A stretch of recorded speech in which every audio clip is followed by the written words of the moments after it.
My wife looked down at the candle between us and said, "You're too old for the life I want now." The candle was stuck in a square glass holder with wax from 3 different anniversaries layered down the sides. Nora had ordered the branzino. I had ordered lasagna because I always ordered lasagna there, which, in retrospect, probably helped her case. Around us, silverware clicked, and somebody near the bar laughed too loudly. I waited for Nora to smile, or soften the sentence, or say she meant the way I lived instead of the man I was. She didn't. After 32 years, I knew the difference between my wife reaching for words and my wife delivering them. She had practiced this. I set down my fork. "Is that something you want me to change, or something you've already decided?" Her eyes lifted. She looked almost annoyed that I had asked the right question. "I've decided," I nodded once. "That was all." Nora blinked. She had come prepared to escape a burning building, and I had quietly held the door open. What neither of us knew yet was which one of us was still inside. 3 hours earlier, I had been on my knees in the kitchen trying to convince a stubborn cabinet hinge that 32 years was not an acceptable lifespan. The house was quiet except for the cordless drill and the dryer thumping in the laundry room. Nora had packed it badly again. She believed anything with sleeves should be washed with anything else with sleeves. I had spent half our marriage removing pens, lip balm, receipts, and once an entire hotel sewing kit from the washer. Her suitcase stood beside the stairs, still wearing a bright orange airline tag from Santa Fe. She had been home 4 days and hadn't unpacked it. That was unusual. Nora unpacked before she took off her shoes. I tightened the lower screw, shut the cabinet door, and opened it again. Perfect. Then I noticed the blue coffee mug on the counter. It said, "Begin Again" in tall white letters. Claire's company logo was underneath, a little sunrise over 2 mountains. We had 6 of those mugs. Claire gave them away at her retreats, but every time a shipment arrived with a chipped one, it came to our house. Nora couldn't stand throwing out something that still held coffee. My phone buzzed against the counter. "Don't forget 7 o'clock, Nora had written.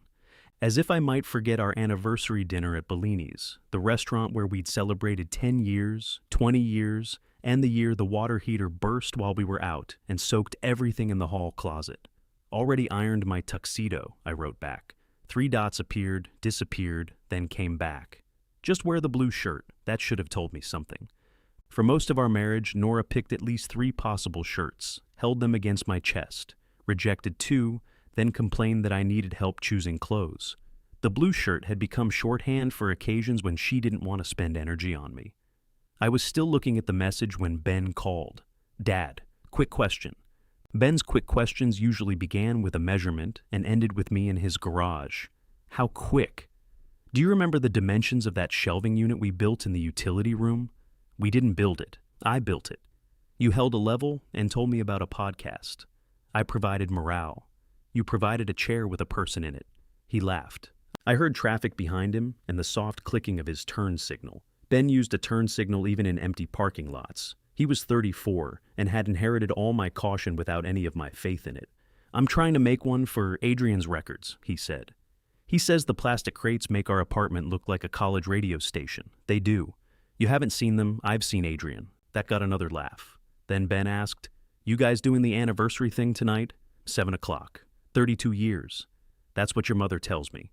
He went quiet just long enough to change the air. Ben had always been bad at pretending not to know things. Claire could carry a secret through airport security without blinking. Ben sounded guilty if somebody else had stolen a candy bar 3 counties away. "What?" I asked. "Nothing." "Benjamin. I just wondered how Mom's doing since she got back. She's jet-lagged, busy. She's got another retreat in 3 weeks." "Right." I waited. A horn sounded in the distance. Ben muttered something I couldn't make out, probably at another driver. "Did she say something to you?" I asked. "No, not exactly." "Then what, exactly?" He exhaled. "Claire called Adrian yesterday. She wanted to know if we could help Mom move a bookcase this weekend." I looked at Nora's suitcase by the stairs. "What bookcase?" That was my question. And then Claire said she had to go. The dryer thumped twice, paused, and began turning again. "Maybe it's for the retreat office," I said. "Maybe. If your sister wanted us to understand her, she'd come with subtitles." "That's what Adrian said. Adrian's a smart man." "Dad," I knew the tone. He wanted me to ask the question he didn't want to answer. It was the family version of leaving a heavy box at the top of the stairs and hoping gravity would make the decision. Instead, I said, the shelves are 36 wide, 14 deep. Use 3/4-inch plywood, not that pressed garbage. Okay. And don't let the record sleeves lean. Adrian will blame you when they warp. Okay. Neither of us mentioned the bookcase again. When Nora came downstairs at 6:20, she was wearing a green dress I hadn't seen before. It wasn't flashy. Nora didn't do flashy. It was soft around the collar and fitted at the waist, with sleeves that stopped above her wrists. She had silver earrings shaped like narrow leaves. Her hair, which she had stopped coloring the year before, was swept back in a way that made the gray look intentional and expensive. I stood in the front hall with my keys in one hand. You look beautiful. She glanced at me, then at the blue shirt. You found it. It was hiding in the closet. I mean it, Martin. Please don't do that tonight. Do what? Turn everything into a little joke. I slipped the keys into my pocket. Okay. That answer bothered her too. In the car, Nora watched the neighborhoods pass, as if she were being driven through a city she had only read about. She had spent the previous 6 weeks in Santa Fe, Sedona, and a town in Arizona whose name I kept mispronouncing. Claire's retreats promised women 5 days of guided walks, shared meals, journaling sessions, and photographs of themselves looking thoughtfully at distant mountains. The women paid a surprising amount to be told to turn off their phones. Nora was good at the work. Better than Claire, though I'd never said so. Claire could fill a room. Nora could notice the one person trying not to cry in it. How's your knee? She asked when I slowed at a yellow light. Still a knee. She turned toward the window. I gripped the steering wheel. It's fine. Better than it was. You should see somebody. I did. You saw Dr. Patel 8 months ago. He said to stretch it and lose 10 pounds. I disliked both recommendations. That almost got a smile. I saw it form in the dark reflection of her window, then vanish. At Bellini's, the hostess recognized us. Her name was Rosa, and she had worked there long enough to remember when I had more hair, and Nora complained if a table was too close to the kitchen. Anniversary? Rosa asked. 32, I said. Nora said, yes, at the same time, but without the number. Rosa pressed both hands to her heart. That's wonderful. Nora looked away. We were shown to the same corner table we'd had on our 20th. I knew because Nora had taken a photograph that night, back when people asked strangers to use their cameras and then waited a week to find out the stranger had cut off everybody's head. The waiter brought sparkling water. Nora asked for wine. You want a bottle? I asked. Just a glass. I ordered iced tea. She studied the menu, even though she had already looked at it online. Nora always researched restaurants. She didn't trust adjectives like rustic or deconstructed. How was the last group? I asked. Good. Just good? Complicated. What happened? One woman decided halfway through that the retreat was repairing her marriage, even though her husband wasn't there. Another decided it was ending hers. That's efficient. Nora stared at me over the menu. Sorry, I said. She realized she'd spent 25 years arranging her life around a man who thought her unhappiness was a personality flaw. And was it? What? Ending her marriage. I don't know. I'm not her. The waiter returned before I could answer. Nora ordered the fish. I ordered the lasagna. Her mouth tightened. What? I asked. Nothing. You looked at me like I ordered a roofing shingle. You always get the lasagna. It's good lasagna, I know. The waiter collected our menus and left us with the candle. Nora turned the stem of her wine glass between her fingers. Do you know what I did in Santa Fe? You led 3 hikes, fixed a bus reservation, and talked a woman named Marcy out of flying home early. I danced. I smiled. They have evidence? This is what I mean. What do you mean? I tell you something, and you make it smaller so you don't have to respond to it. I leaned back. I was teasing you. You're always teasing me, because you're fun to tease. Am I fun, Martin? There are questions in a marriage that are not questions. They are doors opening onto staircases you didn't know were there.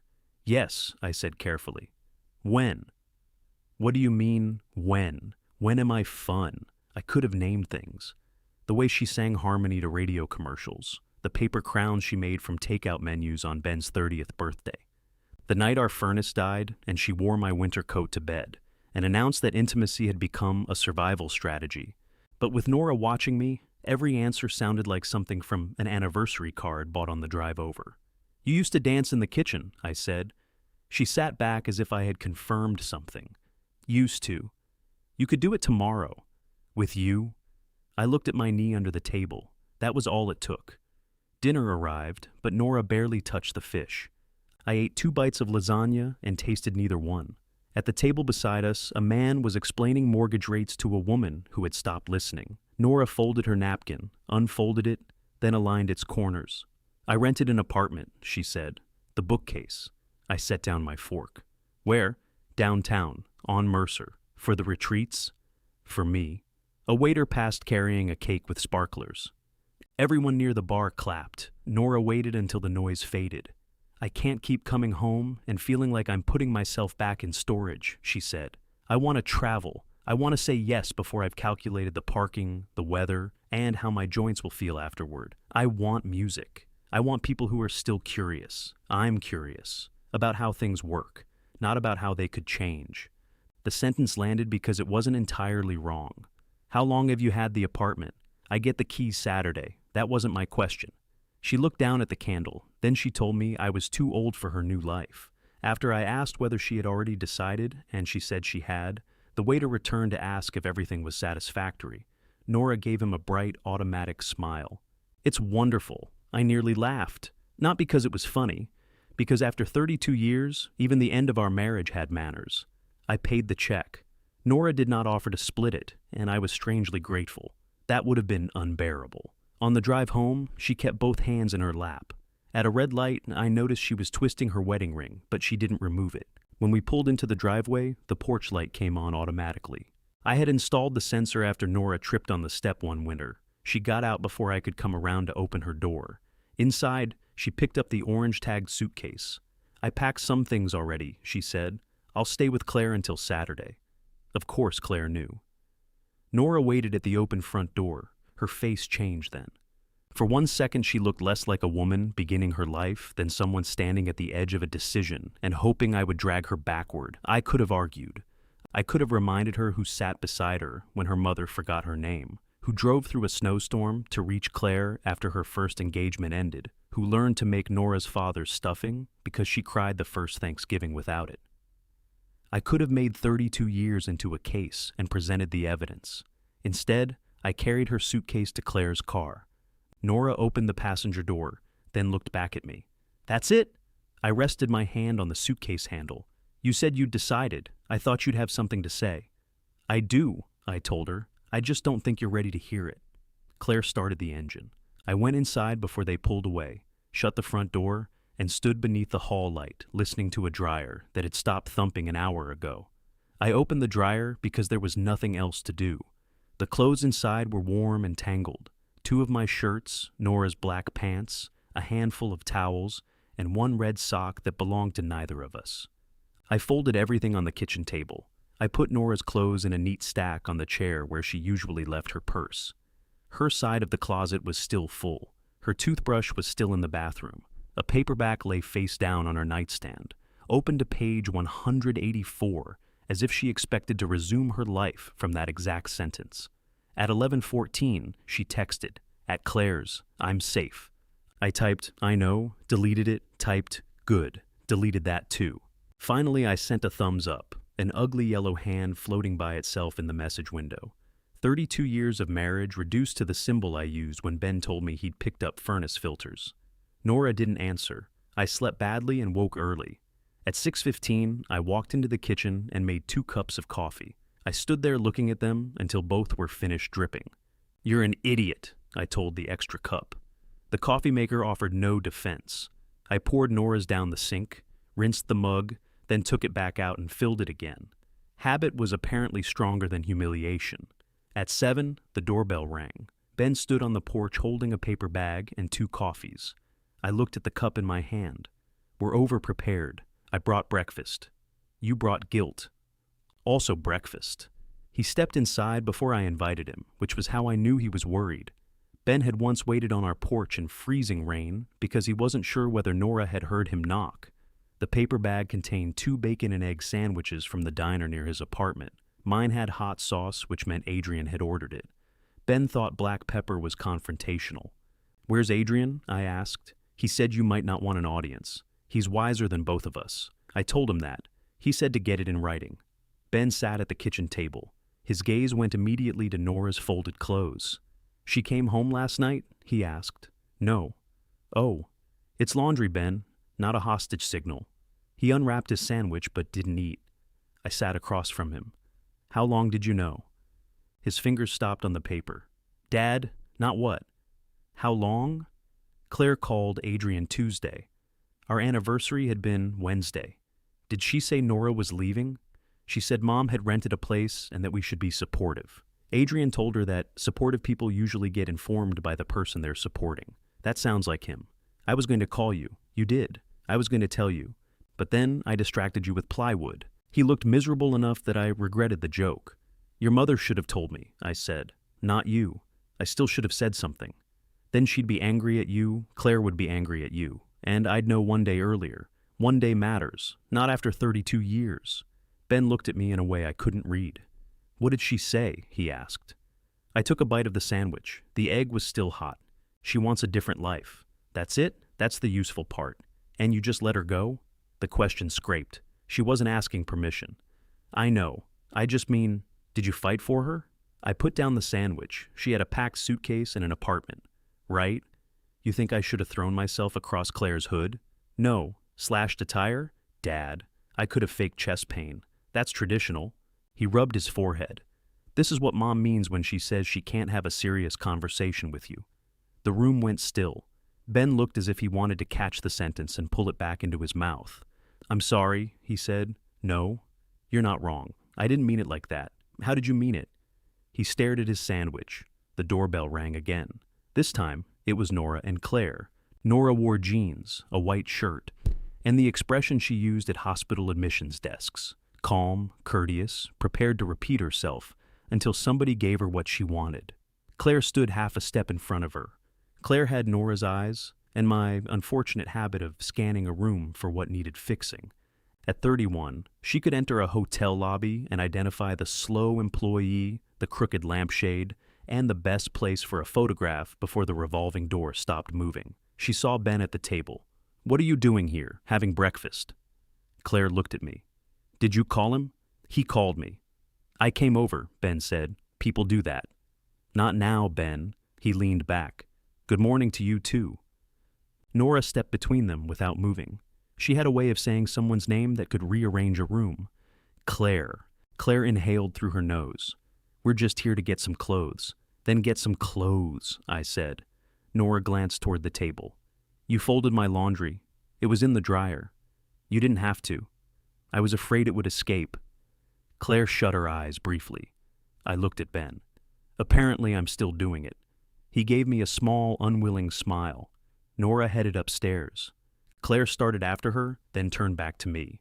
"I want this to be as gentle as it can be." "That sounds expensive. I'm serious." "So am I." "What does gentle mean?" "It means nobody makes Mom feel guilty for finally choosing something for herself." Ben started to speak, but I stopped him with a look. "Nora rented an apartment before she told me," I said. "If she feels guilty, I didn't put it there. She was afraid you'd talk her out of it. I didn't. No, you did the cold, noble thing. Honestly, that might be worse. It was remarkable how quickly a person could become a villain by failing to perform the expected grief." "What would satisfy you, Claire? This isn't about satisfying me. You're standing in my kitchen supervising my reaction. I'm trying to protect Mom." "From what?" Claire's eyes flicked toward the stairs. "From disappearing again," she said. The words were quieter than everything around them. Before I could answer, Nora called down. "Claire, I need the gray suitcase. It's in my car." Claire went outside. Ben watched the door close behind her. That went well. "Eat your sandwich. I'm not 12. Then you should know better than to waste bacon." He took one obedient bite. Upstairs, drawers opened and shut. Hangers scraped along the closet rod. Every sound felt indecently ordinary. Ben wiped his hands on a napkin. "Do you want me to stay?" "No. Is that the real answer?" "It's the answer I've got." He stood, hugged me too hard, and said he'd call later. At the door, he almost walked into Claire coming back with the suitcase. "Leaving already?" she asked. "I have work. Convenient." "Claire," he said. I found out about this from Adrian, who found out from you. Maybe don't grade my family participation today." Her face reddened. Ben left before she could respond. Claire carried the suitcase upstairs. I stayed in the kitchen until Nora came down with 2 garment bags over one arm. "Is there someone else?" I asked. She stopped on the bottom stair. Claire, behind her, nearly bumped into her back. "No," Nora said. I believed her. That did not make anything easier. "You didn't even ask me last night. I'm asking now. There's no one else." "Then why did half the family know before I did? Half the family didn't." Claire knew. I needed help finding a place, and she told Adrian. Claire shifted the gray suitcase from one hand to the other. "I called him because of the bookcase." Nora turned. "You called Adrian?" "I didn't tell him everything. You told him enough to tell Ben." "I assume Ben knew." "Why would he know if Martin didn't?" Claire looked at me as if this complication had somehow come from my side of the family. Nora came fully into the hall. "I asked you to keep this private. I was helping." "No, you were organizing." The resemblance between them was strongest when they were angry at each other. Claire set down the suitcase. "Fine. Next time, move the bookcase yourself." "I don't want the bookcase." "You said the apartment had no shelves. That doesn't mean I want to strip the guest room. It's your bookcase," I said. Both women looked at me. Nora frowned. "We bought it together. You picked it. You refinished it. You've complained about the bottom drawer sticking since 2008. Take it. I don't need you deciding what I'm entitled to. I'm not deciding. I'm offering." "Same thing with better manners," she said. That one landed cleanly. Claire looked from Nora to me, suddenly uncertain whose side required protection. Nora carried the garment bags to the front door. The wedding ring was still on her hand. "I'll come Saturday for the rest," she said. "Some clothes, books, the desk from the small bedroom." "And the bookcase," Claire added. Nora ignored her. "I can be out while you're here," I said. "I'm not asking you to leave your own house. You asked for a life without me. I'm trying to respect the logistics." Her face tightened. "Could you not phrase everything like that?" "Like what?" "Like you're the reasonable one and I'm having some kind of episode." "I don't think you're having an episode." "Then be angry." Claire went very still. Nora's voice cracked on the last word, and the sound surprised all 3 of us. I lowered mine. "Would that help? At least it would be honest." "You think I'm not angry because I'm not yelling?" "I think you checked the weather before dinner last night. It was supposed to rain." "That's exactly what I mean." She opened the door and stepped onto the porch.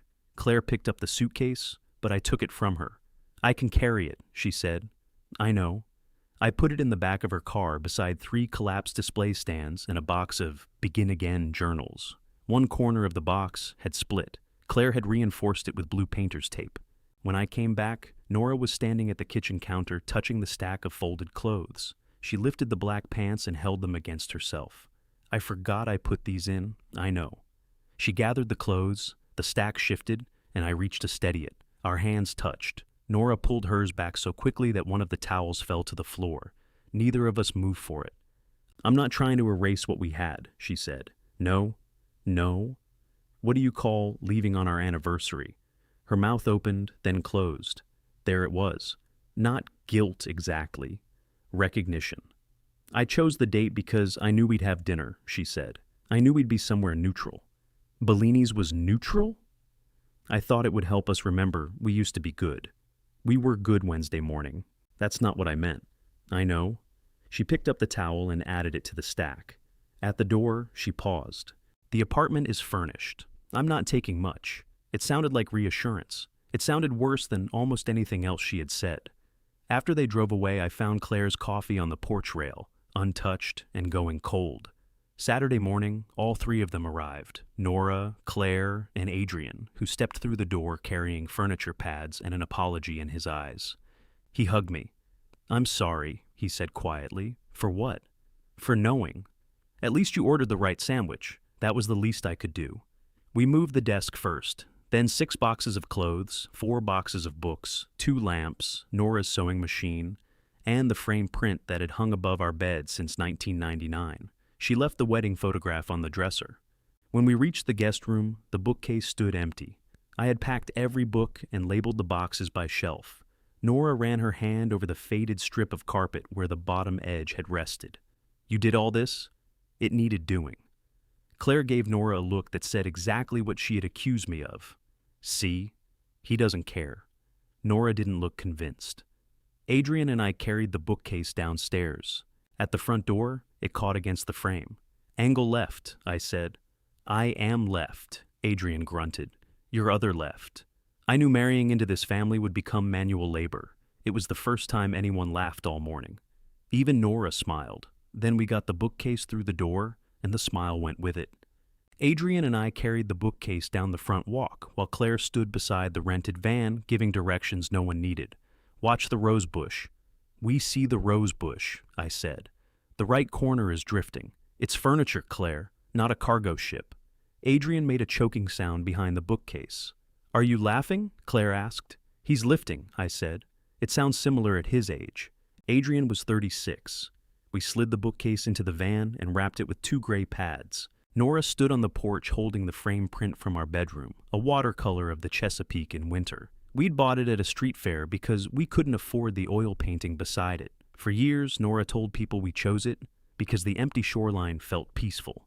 I remembered choosing it because it was $60 cheaper. You don't have to come downtown, she said. I tightened a strap across the bookcase. Who's carrying this upstairs? The building has an elevator, Claire said. The elevator doesn't come into the apartment. We can manage. Adrian looked at me over the roof of the van. His expression said we could manage, but his lower back had filed an objection. I'll follow you, I said. Nora adjusted the picture in her arms. Martin. It's a bookcase, not a reconciliation. Claire opened the driver's door harder than necessary. Nora rode with her. Adrian climbed into the passenger seat, leaving me alone in my car behind them. At the first light, I could see Claire talking with both hands while Nora stared out her window. The apartment was on the 4th floor of a renovated brick building above a gourmet grocery store. The lobby smelled like cedar and lemons. A black metal directory listed a yoga studio, an accountant, and something called a hydration lounge. I was still deciding whether a hydration lounge was a room with a faucet when Nora came through the inner doors. You have to be buzzed up, she said. I've been buzzed down for years. She pressed her lips together. Sorry. No, you're not. No, I admitted. That one was worth it. The elevator was narrow. The bookcase fit only after Adrian removed one of the doors from its track and I turned the unit sideways. Claire held the elevator while telling us not to scratch the brass panel. We'll try not to ruin the building before Mom finds herself, Adrian said. Claire glared at him. What? He asked. I'm providing morale. I looked at him. That position is filled. Nora's apartment was bright and smaller than I expected. The windows faced west across rooftops and an old church steeple. The furniture had been chosen by someone who believed beige was a moral virtue. Beige sofa, beige chairs, beige rug, even a beige ceramic bowl on the table containing 6 wooden balls no one was supposed to touch. Nora had already changed it. A green throw lay over the sofa. Her silver leaf earrings were in a dish near the sink. The Begin Again mug sat beside a new red kettle. Nice place, I said. You don't have to approve. I wasn't aware I had. She looked at me, but Adrian called from the hall and we went back for the bookcase. We put it against the living room wall. It crowded the space, but Nora's books made it look less temporary. Claire began unpacking them immediately, arranging covers by color. Mom had them by author, I said. She can change it. I know she can. I'm telling you how she had them. Maybe how she had them is the point. Nora came in carrying the sewing machine. Would both of you please stop discussing my books as if I died? Claire set down a yellow novel. I opened the bottom drawer of the bookcase. It stuck halfway, exactly as it had since 2008. I'll bring my plane over, I said. Nora put the sewing machine on the desk. You don't need to. It'll take 10 minutes. You've had 16 years. I liked hearing you complain. She laughed before she could stop herself. The sound went through me like cold water. Claire looked between us. I thought we could take a picture before we unpack everything. Of what? Nora asked. You in the new place? By the window? Now? The light is perfect. Nora glanced down at her white shirt. I've been moving furniture. You look real. There was something in the way Claire said it that made real sound like a lighting choice. She positioned Nora beside the window with the skyline behind her. Nora held the green mug. Claire adjusted her mother's shoulder, moved a lamp, then looked at her phone. Dad, you're in the mirror. I turned.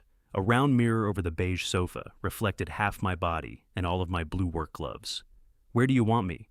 Just step toward the kitchen. I did. No, I can still see your arm. I moved again. Claire lifted the phone. Mom, look out the window. Not down, like you're thinking about what's next. Nora looked toward the rooftops. I was now standing behind a wall with the wooden balls. Claire took 5 or 6 pictures. Beautiful. Nora lowered the mug. Can we not post anything today? I was just getting options. I mean it. Okay, Claire said it too quickly. Adrian found me in the kitchen. Hydration? He asked, opening the refrigerator. There were 4 bottles of sparkling water and nothing else. I'm not paying $8 for it. That's downstairs. This is private stock. He handed me a bottle. You knew too? I asked. He leaned against the counter. Tuesday night. Ben didn't tell you not to come today? He did. You don't listen to your husband? Not when he's trying to protect everyone from being uncomfortable. That sounded familiar. Adrian twisted the cap off his water. For what it's worth, I told Claire this wasn't a launch event. What did she say? That Mom needed positive energy. And you still married her? She's a lot of things besides the worst thing she said this week. There wasn't a polite answer to that. Claire appeared in the doorway. We're going to pick up lunch. Sandwiches okay? I'm heading home, I said. Nora looked over from the living room. You could stay. I took off my work gloves and tucked them into my back pocket. I don't think I could. Claire's face tightened, but Adrian touched her wrist before she spoke. Nora walked me to the elevator. When the doors opened, neither of us moved. I didn't mean old literally, she said. You could have chosen another word. I meant the way you live. That's more flattering. You act like wanting anything is embarrassing. A trip, a dance class, a different restaurant. I got tired of dragging you toward things. You stopped inviting me. Because you kept saying no. Sometimes no means my knee hurts. And sometimes it means you've decided beforehand that nothing will be worth the trouble. The elevator began beeping. I stepped inside and turned around. What do you want, Nora? I told you. No, you told me what you don't want. Her eyes filled, but she didn't look away. I want to feel awake, she said. The doors closed between us. At home, the space above our bed was a pale rectangle with a nail in the center.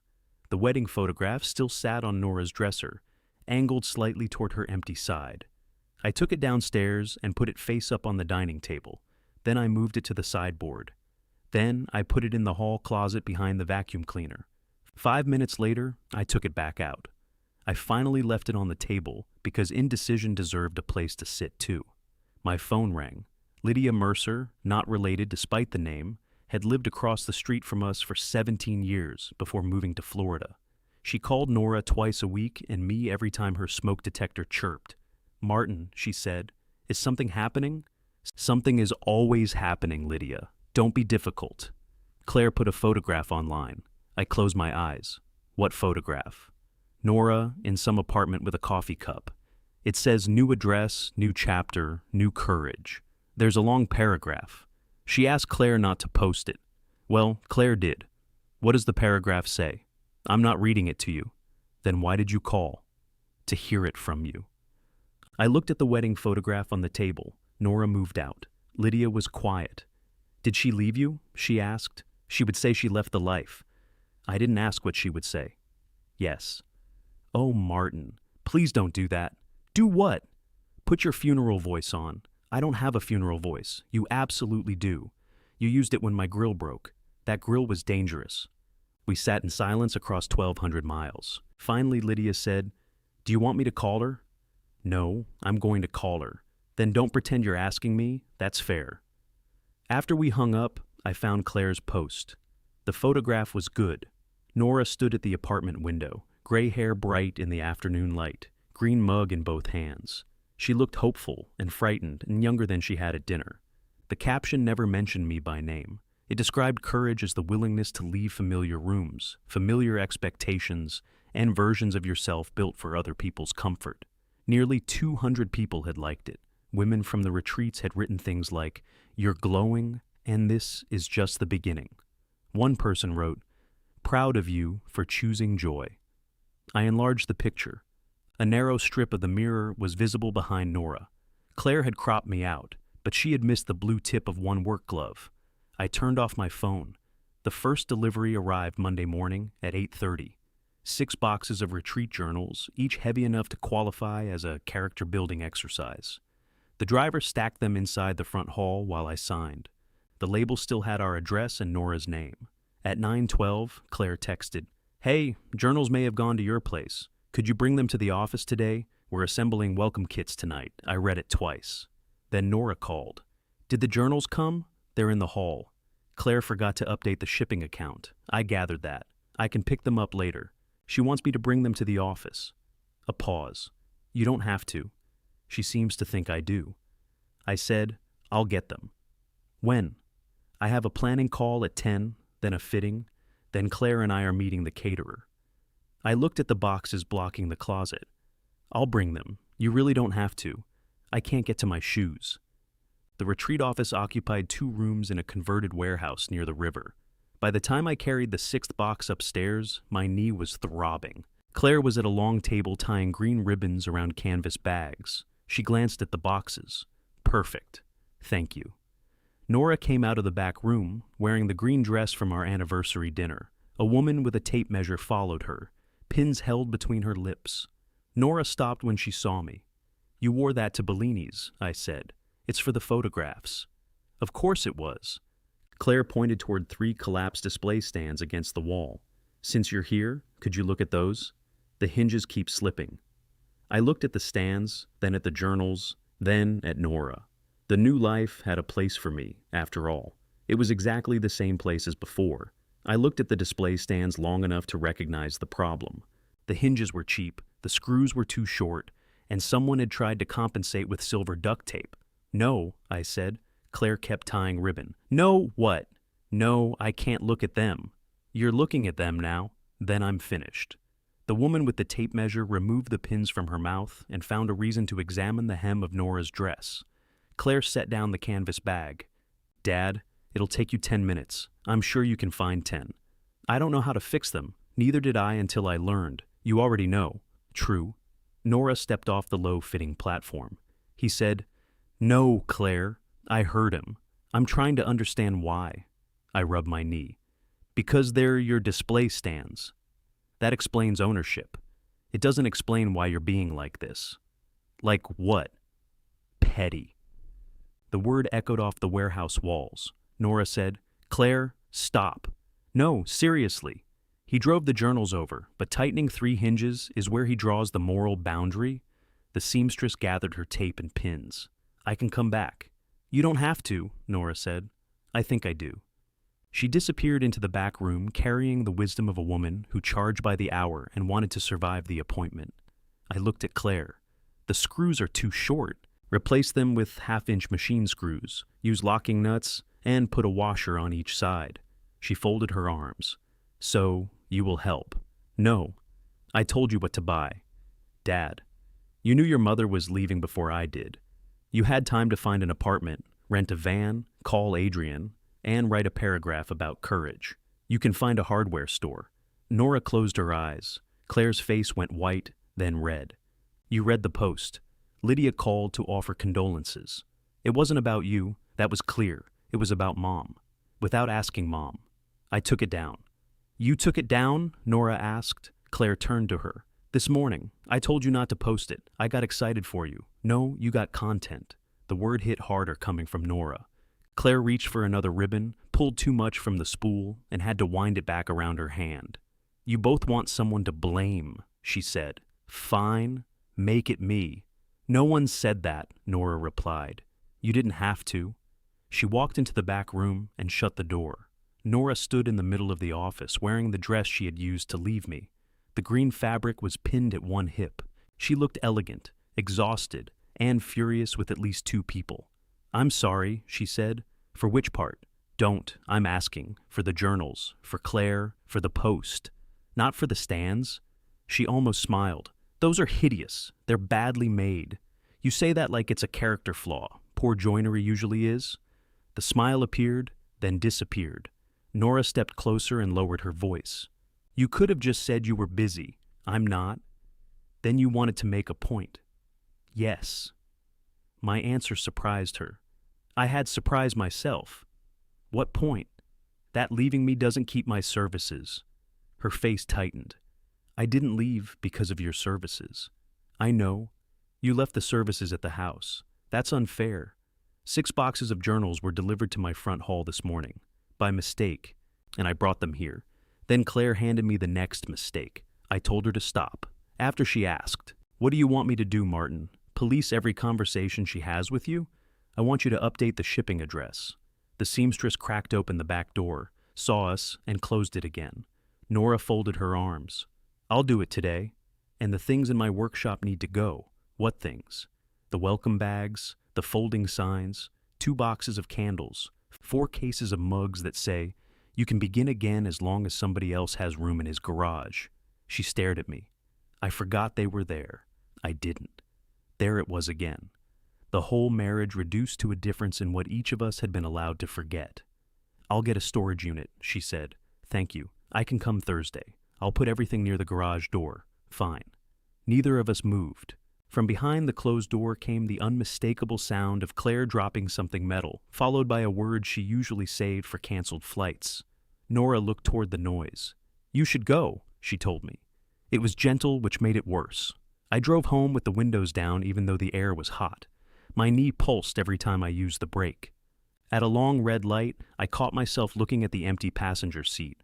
Nora always complained that I stopped too far behind the car ahead. She would lean forward as if those extra 4 feet were evidence of a personal defect. The light changed. Nobody told me. At home, I took 2 ibuprofen, put ice on my knee, and sat in the recliner with the wedding photograph still on the dining table across the room. In the picture, Nora was 27. I was 31 and wearing a rented tuxedo with sleeves too short for me. We looked tired and thrilled. Nora's veil had come loose during the reception, and she'd removed it before the photograph was taken. She had always liked the picture because she said it showed us after everything formal had gone wrong. My phone buzzed. A message from Claire. "You humiliated me in front of a vendor." I typed, "She seemed resilient." Deleted it. I typed, "I answered a question you asked me." That sounded like a deposition. I put the phone face down. It buzzed again. "Mom is already scared. You don't need to punish her for not wanting to spend the rest of her life sitting in that house." I stood so quickly that my knee objected. The house had 3 bedrooms, 2 bathrooms, and a kitchen Nora had chosen down to the drawer pulls. She had hosted Christmas dinners in it, danced in it, recovered from surgery in it, and once painted the laundry room orange because a magazine claimed orange encouraged productivity. The color encouraged headaches. "We repainted it together 2 weeks later," I wrote back. "I'm not asking Nora to come home," Claire answered almost immediately. "That's the problem." I stared at the sentence until the screen dimmed. That evening, I moved the retreat supplies from the workshop to the garage. There were more than I remembered. Claire's folding signs leaned behind a stack of lumber. Canvas bags filled 2 plastic tubs. The mugs came in cardboard boxes printed with an arrow and the words, "This side up," though half had been stored sideways. I carried everything in short trips because of my knee. The workshop looked larger when I finished. Empty, but larger. On Thursday, Nora arrived in Claire's car. She opened the garage and stood there taking in the wall of boxes. "I really did leave a lot here," she said. "Yes. You could have reminded me." "I did. For 3 years." She picked up one of the boxes of mugs. "These are heavier than they look. They're full of inspiration." She laughed, set the box down, then looked annoyed with herself for laughing. "I rented a unit near the office," she said. "Claire's bringing Adrian. You shouldn't lift these alone. I'm not completely helpless. I didn't say you were. You looked at the box. It's a box. This is what happens with us. You say something ordinary in that tone, then I feel ridiculous for reacting. I don't have a tone. You have 6. Name them. Martin. Is that one?" She put both hands on her hips. I smiled despite myself. For a moment, we were standing in our garage on an ordinary Thursday, irritating each other in familiar ways. Then a car door slammed outside, and the moment closed. Adrian came in carrying 2 iced coffees. He handed one to Nora and one to me. "Claire's on a call," he said. "Then who's driving?" I asked. "I am." "You brought her car." She enjoys leadership more from the passenger seat. Nora took a drink to hide a smile. We loaded the supplies.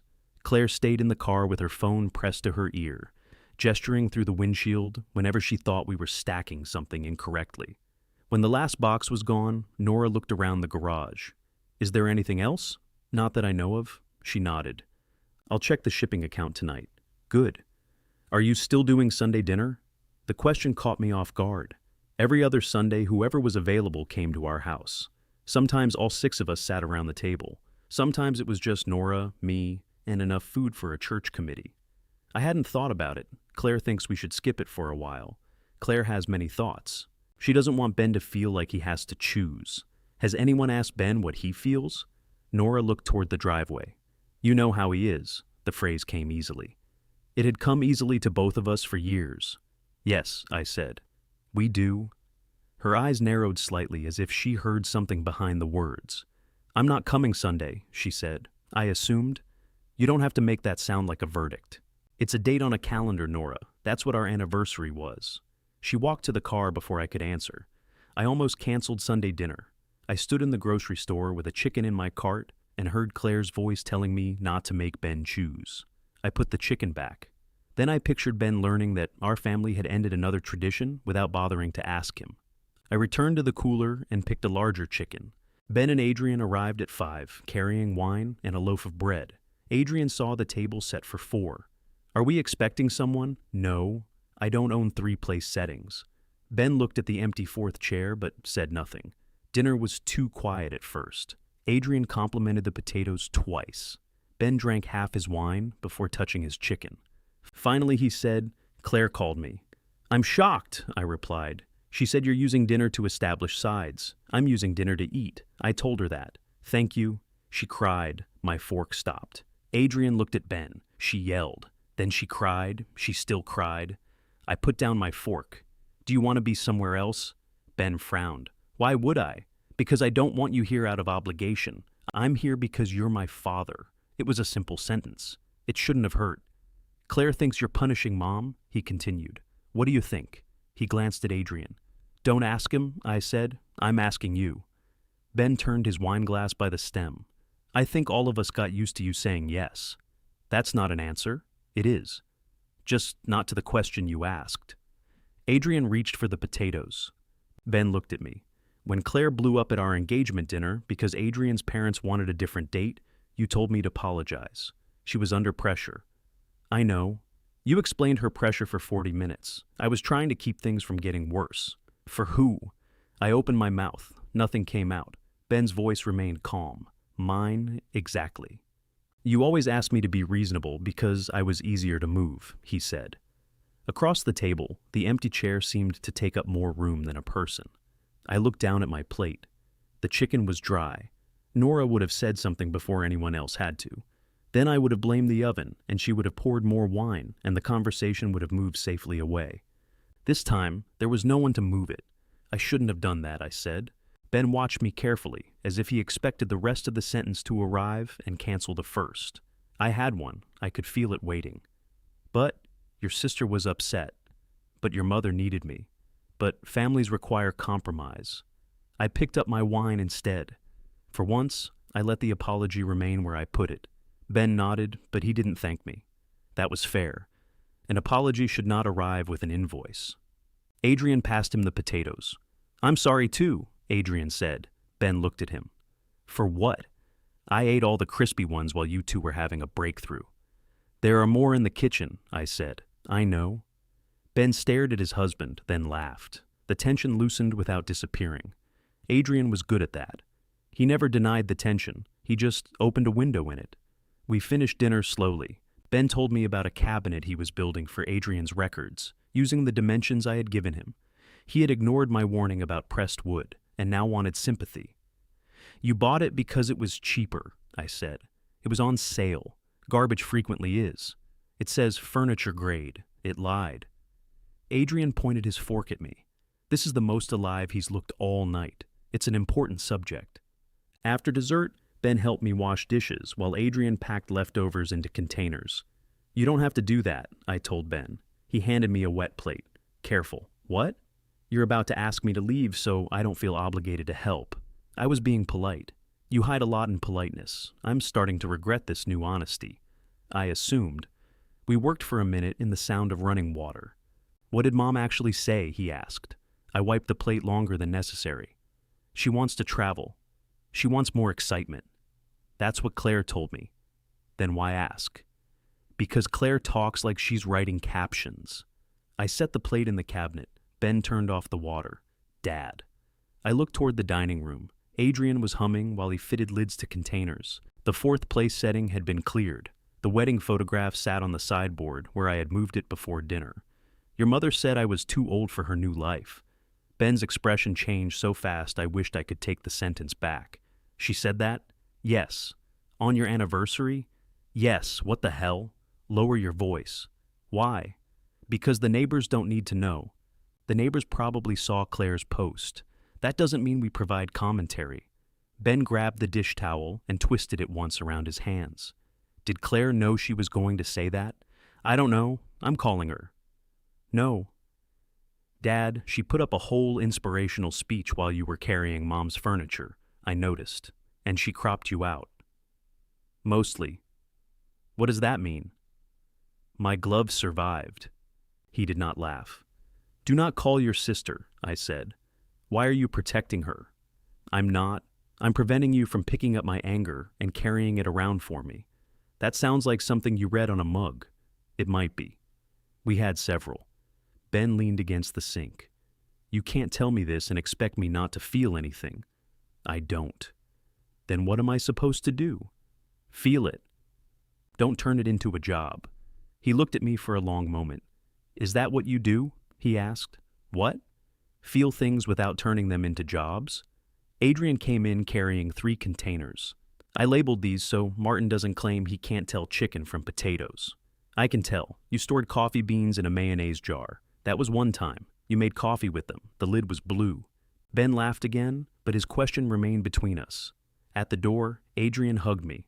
Ben did too. You can call, Ben said. I know. Not just if the sink explodes. I don't call people when the sink explodes. I fix it. That's the problem. They left with enough food for 2 dinners and a record cabinet that would probably collapse by the end of the month. I closed the door. The house settled around me. Nora called 11 minutes later. I answered on the 4th ring. Hi, she said. Hi. Claire said Ben and Adrian were there. I looked through the front window. Their taillights were gone. They were. So, you did dinner? We ate food on a Sunday. I'm not sure it qualifies as a movement. I didn't say it did. You sounded like Claire. She's upset. She spends a lot of time that way. She thinks Ben is choosing you. Ben thinks he had dinner. Nora went quiet. I sat in the chair nearest the front door. It was not comfortable, but moving to the recliner felt too much like settling in for the call. Did you tell him what I said? She asked. Yes. Why? He asked. That was between us. The marriage was between us. The separation has affected other people. I don't want the family turning against me. Then talk to them. You know it isn't that simple. It was simple when Claire explained me to 200 strangers. I made her take that down. After Lydia saw it in Florida, I apologized. Yes. The word came out harder than I intended. Nora breathed slowly into the phone. Did you tell Ben the rest? What rest? The part where I begged you to travel with me. You asked. You didn't beg. Martin? You suggested Portugal when we were replacing the roof. I suggested Portugal for our 30th anniversary. You spent 6 months researching airfare and never booked it. Your mother had started falling. My mother was in assisted living with round-the-clock care. She was frightened. So was I. You took charge of everyone's fear except mine. That stopped me. Nora's mother had called me more than she called Nora during that year, especially at night. I had taken those calls because Nora was exhausted. At least, that was what I told myself. You're right, I said. Silence. About that, I added, of course. I'm not going to agree that my failures made your sentence acceptable. I didn't say they did. You keep placing them beside it, like weights on a scale. Maybe I need to know you understand why I left. I understand that you were unhappy. You understand the sentence. You don't understand the years before it. And you understand every year? No. It was the first uncertain thing she had said. Somewhere on her end, a kettle clicked off. Did you keep the photograph? She asked. I looked at the sideboard. Yes. Which one? You know which one. I wasn't sure if you'd put it away. I did. Then I took it back out. Why? I couldn't decide which choice was more pathetic. Don't say that. Why not? Because it makes me cruel. The answer was so honest, I nearly missed it. I'm not responsible for making this comfortable, Nora. I know. I heard water pour into a cup. The bookcase drawer is stuck again, she said. You need a block plane. I don't have a block plane. Rub candle wax along the runner. It'll work for a while. I don't have a candle. You have 2 boxes of them in the storage unit. She laughed quietly. I closed my eyes. Good night, Martin, she said. Good night. On Tuesday, Adrian sent me a link with no explanation. Second Turn Community Workshop, the page read. Open repair nights. Volunteer instructors needed. Adults welcome. No experience necessary. I wrote back, I have a workshop. He answered, You also have walls. I ignored him. On Wednesday, he sent the link again.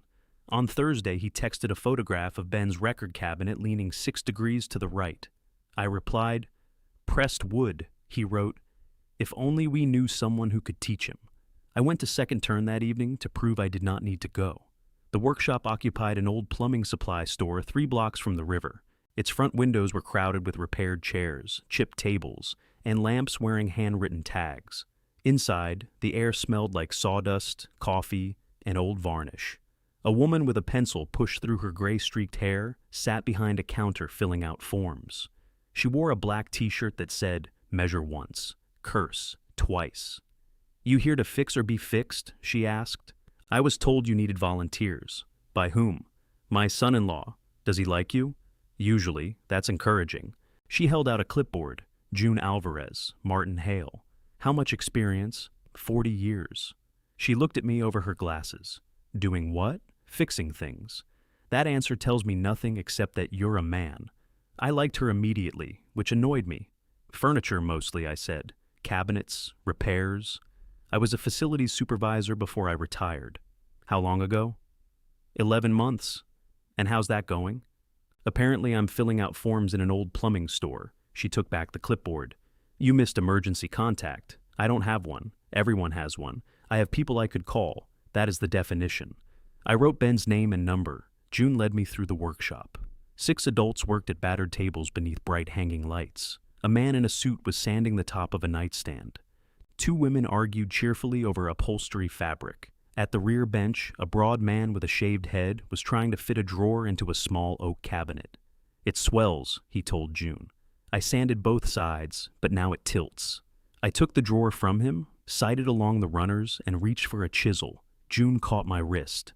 Are you here to teach or steal? I looked at her hand on my arm. Steal what? His repair. The man smiled. I'm Tony. I've been ruining this cabinet for 3 Thursdays. He's very consistent, June said. The left runner is twisted, I told him. I thought so. No, you didn't. I hoped so. I set the chisel down and showed him where to mark the high spot. He took too much on the first pass. Stop, I said. June made a small warning sound. I corrected myself. Check it again. Tony fitted the drawer. It stuck, but less. He grinned. That's progress. It's still wrong. It's less wrong, June said. Around here, that counts. For the next hour, I helped Tony shave the runner without touching the chisel myself. It was excruciating. He worked too quickly, held the tool at the wrong angle, and stopped every few minutes to tell a story that had nothing to do with drawers. When the drawer finally slid home, he opened and closed it 6 times. I did that, he said. You did. He shook my hand as if we had built a house. After he left, I began sweeping the bench. June leaned against the cabinet. You always clean up when you're uncomfortable? I clean up when there's a mess. Same answer with better manners. I stopped sweeping. Nora had used those exact words about the bookcase. June noticed something change in my face, but she didn't ask. Instead, she picked up a 3-legged stool from beneath the bench. One joint sat crooked. Hold this, she said. I reached for the loose leg. Hold, she repeated. Don't fix. She applied glue, fitted the joint, and clamped it slightly off-center. That's crooked, I said. I know. You should reset it. It'll hold. It'll bother you. No, she said. It'll bother you. She walked away to help the man with the nightstand. I stood there holding the crooked stool, every muscle in my hands wanting to correct it. For once, somebody had noticed that impulse before I could disguise it as kindness. I left the joint alone. June returned 10 minutes later with 2 paper cups of coffee. You're still holding it, she said. You told me to. I expected you to put it down. You were specific. She took the stool from me and set it beside the counter. One leg landed a fraction before the others. I winced. June handed me a coffee. You coming back next Thursday? You always recruit people through irritation, only the useful ones. There was the word. She must have seen something in my face. I mean skilled, she said. That isn't what you said. No, it isn't. She did not apologize or explain. She drank her coffee and waited. I'll come back, I said. Good. Tony likes you. Tony doesn't know me. Exactly. You haven't had time to disappoint him. At home, Nora's car was in the driveway. I sat behind it with the engine running, annoyed that my first feeling was relief. She was on the porch beside a stack of mail, looking through her purse. When she saw me, she lifted one hand as if I might not recognize her. I rang the bell. I was out. I see that. I got out carrying my work gloves. Fine sawdust clung to my shirt. Nora looked at it. Were you at the shop? What shop? Your workshop. My workshop is attached to the house. I know where your workshop is. Then no. She waited, but I walked past her and unlocked the door. Inside, the wedding photograph was still on the sideboard. Nora noticed it immediately. She put the mail on the entry table. I came for a bank statement, she said. It went to the old address. Everything goes to the old address. I filed a change. Maybe the mailman is sentimental. She turned toward me. Where were you? A community repair place by the river. Doing what? Standing beside a crooked stool and questioning my life. That got a real laugh. I went into the kitchen and filled a glass with water. Nora followed. Is this the place Adrian mentioned? She asked. You discussed it? Claire did. Adrian told her he sent you a link. Adrian is a weak link. He likes you. I like him too. That's why I don't trust him. Nora leaned against the counter. She looked tired. Not travel tired. The old kind, when she had spent a day making decisions for people who refused to admit they were decisions. How's the new life? I asked. She straightened. You don't have to say it like that. I asked a question. You loaded it first. I drank my water. The apartment's good, she said, a little noisy. The grocery store gets deliveries at 5 in the morning. You wanted to feel awake. Her mouth tightened. I regretted it, which did not make it untrue. Claire and I are still adjusting, she said. To the apartment? To working together more closely. You worked together before. Travel is different. There are defined roles. And now? Now she calls me at midnight because a guest changed her dietary restrictions, then tells me not to answer emails after 6 because I'm ruining the company culture. That sounds like Claire. It sounds like both of us. I looked at her. She picked up the Begin Again mug from the drying rack. I had used it that morning without noticing. You kept one, she said. It holds coffee. God forbid it means something. It means Claire ordered too many. Nora put it down. I should go. You just got here. I got the statement. She had not opened the stack of mail. Nora. What? What happened? Nothing happened. That sentence has never once been true. She stared at the green mug. Claire wants to add 2 retreats before the end of the year, she said. I said we don't have the staff. She said this is the moment to grow. She likes moments. I told her, expansion isn't the same as growth. I agree. I don't need you to agree because you dislike the whole thing. I don't dislike the whole thing. You called it expensive weekends for people who need honest conversations. I was wrong. Nora blinked. The retreats matter to you, I said. I made them sound silly because I didn't understand them. She looked as if I had started speaking another language. I still think the mugs are ridiculous, I added. There he is. I contain multitudes. You contain objections. She gathered the mail. At the front door, her eyes returned to the wedding photograph. Do you want that? I asked. She touched the frame with one finger. I don't know where I'd put it. That wasn't my question. She pulled her hand back. Not yet, she said. After she left, I moved the photograph to the bookshelf in the living room. Not hidden, not displayed where I had to pass it every time I got a fork. A week later, Ben brought his leaning record cabinet to second turn. Adrian came too, mostly to document the failure. It lists to port, Adrian told June. It has personality, Ben said. It has $1,200 worth of vinyl inside it, not anymore. Because I removed the records before your furniture killed them. June crouched beside the cabinet and looked along its edge. Pressed board? I folded my arms. Ben pointed at me. Don't. I said nothing. You made a face. That's just his face, June said. Ben looked at her. Thank you. I wasn't defending you. She showed us to a work table. The cabinet had been assembled correctly. The material had simply bowed beneath the weight. My instinct was to tell Ben exactly how to brace it, cut the pieces myself, and have the whole thing square before closing. Instead, I asked, "What do you think happened? I bought garbage frequently found on sale. Beyond that, the back panel isn't supporting anything. So I need a proper back. What kind?" He looked toward the lumber rack. I waited. Ben chose half-inch plywood, too thick, but not wrong. He measured the cabinet and marked a cut line. I noticed he had added an eighth of an inch. I did not correct him. June walked past carrying a tray of drill bits. "You look ill. I'm watching him make a mistake. Is anyone bleeding?" "Not yet." "Then enjoy the suspense." Ben cut the panel. It did not fit. He looked at me. I looked back. "You knew?" he said. "Yes." "And you let me cut it?" "Yes." "Why?" "You said I fixed too much. I meant emotional problems. I'm diversifying." He shook his head, but he was smiling. We trimmed the panel and fastened it in place. Adrian painted a small gold stripe along the edge because he believed every repair deserved acknowledgement instead of concealment. While we waited for the paint to dry, Ben sat beside me on the loading dock behind the workshop. The river smelled muddy and warm. Somewhere down the block, a truck backed up with a steady electronic beep. "You meant what you said at dinner?" he asked. "About the chicken being dry? About apologizing?" "Yes." He rubbed a streak of sawdust from his wrist. "There were a lot of times," he said. "I know." "Do you?" The question was not hostile. That made it harder. "When your mother got upset, I knew how long it would last," I said. "If Claire got involved, it could go on for days. You usually calm down first. So I came to you, because I was easier to move." "Yes." He waited. "I told myself I was respecting your maturity," I continued. Really, I was spending it. Ben looked toward the river.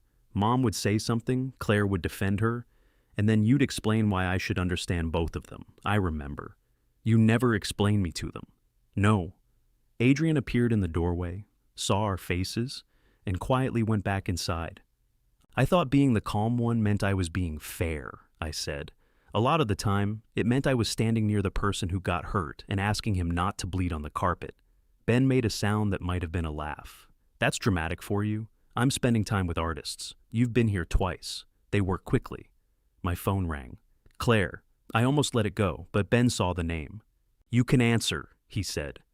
I stepped farther down the loading dock. "Hello? Dad, are you home?" "No." "Where are you? Does it matter?" "We have a problem." Behind me, a drill started. "What problem?" "The car service canceled for Friday. We have 4 guests coming into 2 different terminals, and the replacement quote is insane." "I'm sorry. I need you to do the airport run." "No." She went silent. "What do you mean, no?" "It's the opposite of yes. Dad, this is important. I believe you. You've driven for us before." "Yes." "It would take 3 hours. Then you should find someone soon." Her voice sharpened. "Are you seriously repairing furniture for strangers while Mom's business is in trouble? The business needs a driver. It isn't in trouble. We are understaffed. You knew that when you added retreats. Mom told you. She mentioned it. So now you're using something she said privately against us? I'm telling you, I'm not driving, because you want us to fail." Ben had come to the doorway. June stood behind him, holding a clamp and pretending not to listen. "No," I said. "Because you didn't call to include me. You called to use my afternoon. You're my father. And when was the last time you called just to talk to me?" Claire inhaled. I had never asked her that before. The silence gave me the answer. "You're punishing Mom for leaving," she said. "Your mother didn't ask me to drive. She shouldn't have to. That seems to be the family motto." I ended the call before I could change my mind. My hands shook. June held out the clamp. "Want to tighten something?" "What for?" "Nothing. I thought you might enjoy it." Ben looked worried. "You okay?" "No." It was a relief to say.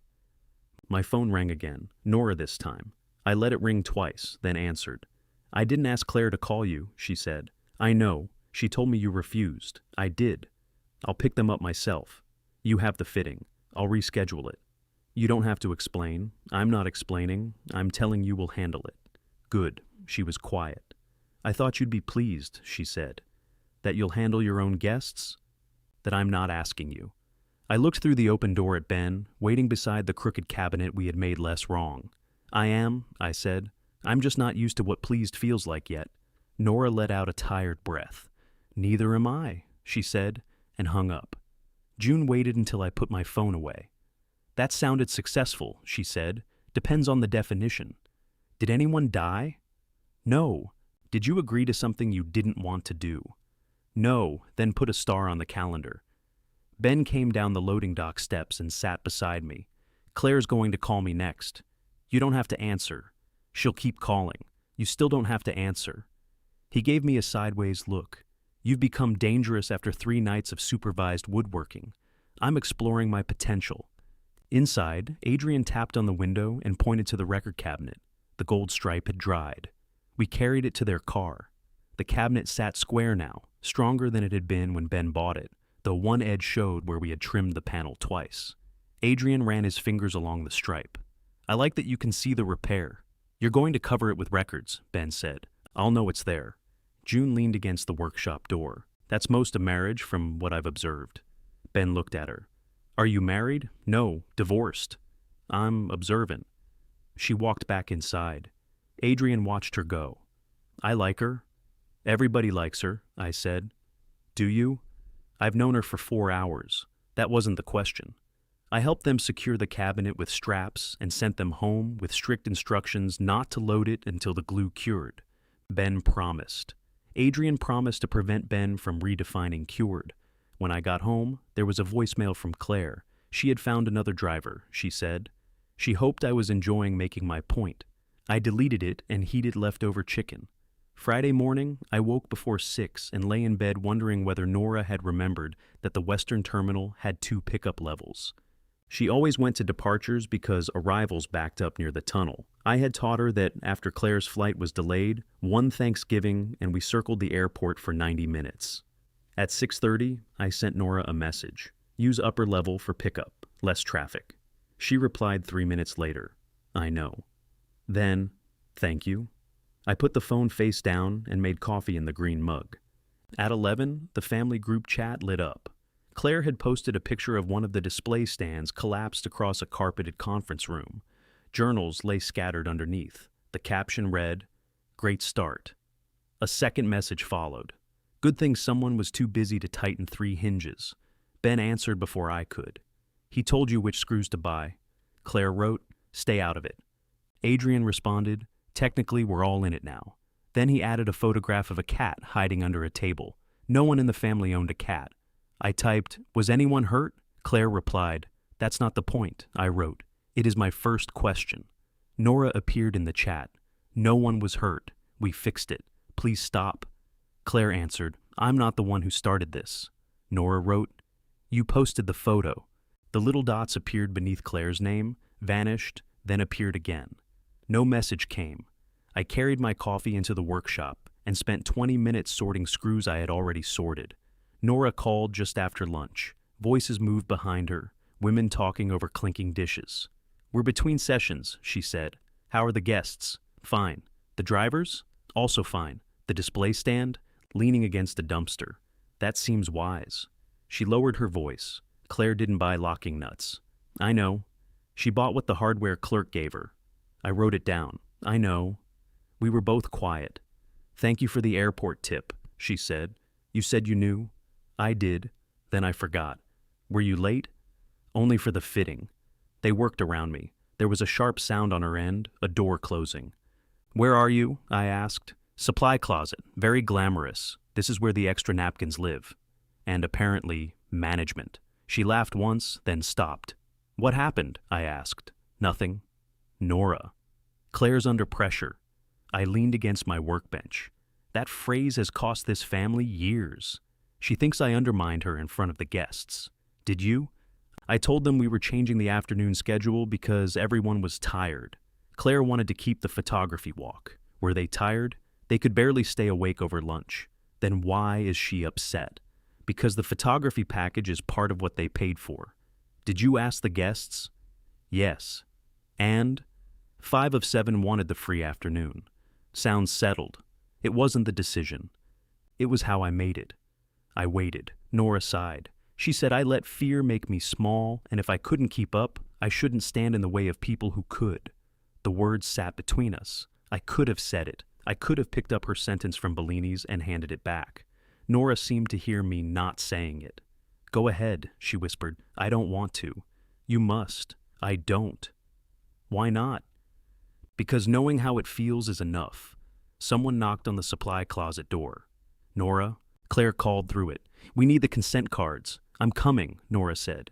To me, she said, I have to go. I know. She hung up. At second turn the next evening, Tony brought in a dining chair with a broken stretcher. He wanted to replace the whole lower frame. It doesn't need that, I said. It's cracked. The crack is clean. Can we put a metal brace on it? No. June walked by. Ask him whether he means can or may. Tony looked confused. What? Martin says no when he means there's a better way. He's still working on tone. I have one tone. 6, June said. I looked at her. She shrugged. Wild guess. We glued the crack and cut a new dowel. Tony did most of it himself. I corrected his grip once and his measurement twice, then caught myself reaching for the drill and stepped back. You okay? Tony asked. Apparently. When the chair was clamped, June announced that several people were going for tacos. I declined. Why? She asked. I ate lunch. It's 7:15. I had a late lunch. You have somewhere else to be? No. Do you dislike tacos? No. People? Some. She folded her arms. Which answer are we using? I'm tired. That one's allowed. She said it so simply that I almost went home. Instead, I joined them. There were 7 of us around 2 pushed-together tables at a place with paper menus and a mural of a dancing pepper. Tony told a story about accidentally varnishing a dead moth into a tabletop. A woman named Celeste argued that this increased its value. June stole one of my chips without asking. Nobody asked whether I was married. Nobody looked at me with concern. When I made a joke, June laughed if it was funny and ignored it if it wasn't, which turned out to be useful information. I got home at 10:20. The house was still empty, but it no longer felt as if I had been sitting inside it all evening waiting for proof. On Monday, Nora rang the doorbell holding a white candle. I opened the door. The wax didn't work, she said. Hello to you too. Hello? She held up the candle as evidence. The drawer still sticks. You may have a larger problem. I assumed you'd enjoy hearing that. She followed me to the workshop. Her eyes moved over the cleared space where the retreat supplies had been, then settled on the volunteer badge lying near my vise. Martin, it said in thick black marker. Below my name, June had written, ask before fixing. Nora picked it up. What's this? Defamation. Is June the woman who runs the place? Yes. Adrian said she was funny. Adrian talks too much. Nora set down the badge. I took a block plane from the tool cabinet. The drawer side probably swelled. You need to shave the high point. You could come look at it. I could. She waited. I held out the plane. You want me to do it? It's your drawer. I've never used one of these. I'll show you. I clamped a scrap of pine to the bench and demonstrated how to set the blade. Nora took the tool. Her first pass dug into the grain. Lighter, I said. Let the blade do the work. You sound like an instructional video. My rates are better. She tried again. A thin curl of pine rose through the plane and fell against her wrist. Nora smiled. There, I said. That was barely anything. Most adjustments are. She made another pass. I watched her hands. I wanted to take the plane, correct the angle, show her how smooth the cut could be. Instead, I stood beside her. I heard you went out for tacos, she said. Adrian, Ben. Another weak link. With people from the workshop? Yes, including June. I looked at her, including June. Nora ran the plane too far and nicked the edge of the scrap. Careful, I'm fine. It was the wood I was worried about. She set the plane down. I wasn't asking because of her. You asked only about her. I was curious about how things could change. The words came out before I could stop them. Nora flinched. Apparently you're curious now, she said. I'm trying. Were you always capable of trying? The workshop seemed to contract around us. You mean, why didn't I do this with you? Yes. I don't know. That's convenient. I think I got used to being the person everyone came home to. I stopped noticing I never went anywhere myself. I asked you to come, I know.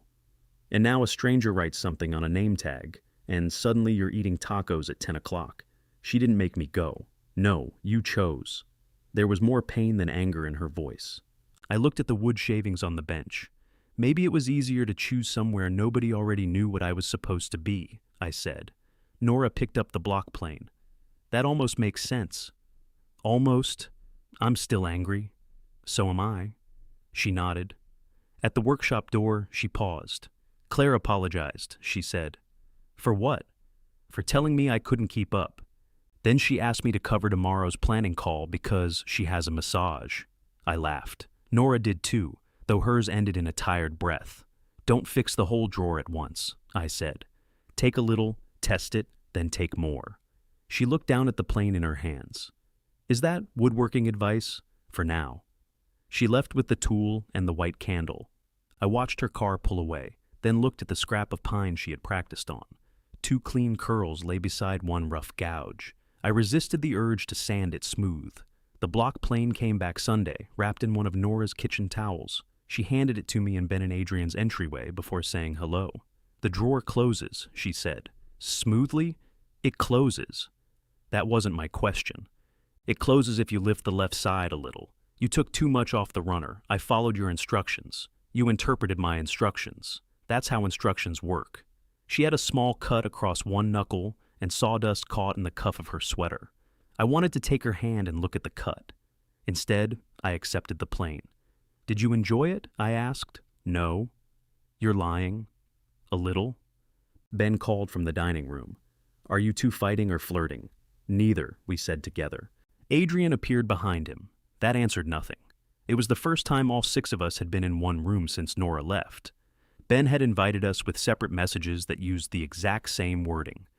Dinner, Sunday. 6 o'clock. Please behave like people. Claire arrived 10 minutes late carrying a bottle of wine and talking on her phone. She kissed Adrian's cheek, set the wine on the counter, and held up one finger to the rest of us. Yes, 18, she said into the phone. No, we need the boxes by the 12th. Hand finished. That's part of the experience. Nora stiffened. Claire walked into the hall to continue the call. I looked at Nora. What boxes? Not my decision. That sounds promising. Martin, Ben handed me a bowl of olives. Eat one before you form an opinion. I don't like olives. That has never stopped you from having opinions. Nora smiled and took the bowl from him. Dinner began awkwardly and improved under Adrian's management. He seated Claire beside him and Nora across from me, which meant no one could form a natural alliance without reaching over the bread. The repaired record cabinet stood against the living room wall. Adrian had arranged the records so none covered the gold stripe. It held, I said. Ben looked offended. Of course it held. It leaned before. It was an early design phase. Claire glanced at the cabinet. Is that what Dad was doing instead of helping with the airport run? Adrian closed his eyes. Ben said, We made a rule. What rule? No retreat business at dinner. You made that rule just now, and already it's helping. Claire poured wine. I asked a question. Yes, I said. That's what I was doing. She nodded as if she had confirmed a theory. Nora set down her fork. The guests were picked up. It was fine. I know it was fine, Claire said. I handled it. You found a driver after I moved my fitting and drove the first group. We both handled it. That's not what you just said. Adrian lifted the serving spoon. Anyone want more rice? No one did. Claire drank some wine. I'm not doing this tonight. That makes 6 of us, Ben said. For several minutes, the only conversation was about Adrian's attempt to grow basil on their fire escape. Then Claire mentioned that the next retreat would have 18 guests instead of 7. You already confirmed it? Nora asked. We discussed it. We discussed whether it was possible. And it is, with more staff. I'm interviewing 2 hosts. When? This week. The retreat is in 5 weeks. Claire's smile thinned. Thank you, Mom. I'm aware of the calendar. Nora looked down at her plate. I knew that move. She was taking something she wanted to say and folding it into a smaller shape. What kind of boxes? I asked. Ben kicked me under the table. Claire brightened. Welcome boxes, small wooden keepsake boxes with the guest's first word burned into the lid. Their first word? The word they choose during the pre-retreat session. Courage, joy, permission, refund. Adrian coughed into his napkin. Nora gave me a warning look, though her mouth twitched. Claire ignored me. We had a local maker, but she can't guarantee the date. I'm talking to another vendor. You told them 18? Of course. Hand-finished in 5 weeks is tight, not for someone who knows what they're doing. That's true. It's still tight. Claire leaned back. You could do them. No. The answer arrived before she finished breathing. I would pay you. No. At market rate. It isn't about money. They're basic boxes. Then you don't need me. Nora looked at Claire. He already said no. I heard him. Then why are you still asking? Claire stared at her mother. I thought you wanted him involved. Nora's face changed. Why would you think that? Because you keep finding reasons to go over there. I picked up mail and borrowed a tool. You could buy a tool. You can buy a driver. The room went quiet. Ben looked at Adrian. Adrian became deeply interested in his rice. Claire's cheeks flushed. So, now you're defending him? I'm saying he answered. You've spent 2 months telling me how invisible you felt in that house. 1 month, Nora said. What? I've been gone 1 month. Fine, 1 month. You said Dad never supported anything that mattered to you. I said he made me feel foolish for wanting things. How is that different? It's different because I'm talking about my marriage. You're talking about labor, Claire laughed once. Everything is labor to you too. Rides, boxes, dinner, feelings. No wonder you're both miserable. Nora put her napkin beside her plate. Claire, Adrian said quietly. No. Everybody keeps acting like I caused this. Mom wanted out. Dad let her walk away like he was returning a defective appliance. Now I'm supposed to run a company while both of them punish me for knowing what I want. I'm not punishing you, I said. You won't make 18 simple boxes. That is not punishment. It feels like it. Most boundaries do when you're used to standing on the other side of them, Ben whispered. Dad. Claire stood. Nora looked at me. You didn't need to say that. It was true. That doesn't make it kind. There it was. My new honesty. Pleased with itself and bleeding on someone else's carpet. You're right, I said. Claire grabbed her purse. Adrian rose. Don't leave. I have work. It's Sunday night. Some of us like what we do. She left before anyone could answer. Adrian followed her into the hall. The front door opened and closed. He returned alone. She's taking a walk, he said. Without her car? Ben asked. She'd like us to believe so. Nora pushed her food around her plate. I'm sorry, I said to Ben. He looked at the doorway. The cabinet reveal went better. We finished dinner because abandoning it would have given the argument more dignity than it deserved. Claire returned after 20 minutes and ate dessert in silence. When Nora offered her coffee, she said no without looking up. In the parking lot, Nora stood beside her car while Claire and Adrian drove away. You enjoyed that, she said. No, you had the line ready. I didn't know there would be a line. You always have one. I apologized. To Ben. I thought Claire wanted space. Nora folded her arms against the evening air. She was wrong to keep asking. I know. But you wanted her to feel small. I looked across the street at a laundromat. A man inside folded a red blanket with slow, careful movements. Yes, I said. Nora seemed surprised. She made me feel disposable, I continued. Part of me wanted her to need something and not get it. Thank you for admitting it. Don't look so pleased. You're in there too. I know. She looked toward the dark window of Ben's apartment. The boxes are a bad idea, she said. Then tell her. I have. Tell her again. She hears caution, as rejection. So do you. Nora turned toward me. You're getting very brave, she said. No, I'm getting less useful. That isn't the same thing. It feels close. A cold breeze moved a strand of her hair across her face. She tucked it behind one ear. I don't know what I believed that night, she said. I did not ask which night. I thought you'd stopped wanting anything, she continued. Then you went somewhere new the first week I was gone. Second week. Is that supposed to help? No. Do you know how that felt? Yes. You can't. You left and became the face of courage before I'd moved your laundry off the kitchen chair. She looked down. That post wasn't mine. You posed for the picture? I asked her not to use it after I stepped out of the mirror. Nora closed her eyes. A car passed, music thudding through its closed windows. I'm sorry about the photograph, she said. Not just the post, the whole thing. I believed her. That frightened me more than if I hadn't. At second turn on Thursday, June was stripping paint from an old cedar trunk. Layers of red, cream, and black showed along the lid. You're sanding against the grain, I said. I'm not sanding. You were about to. You've been here 30 seconds, and already I've saved the trunk.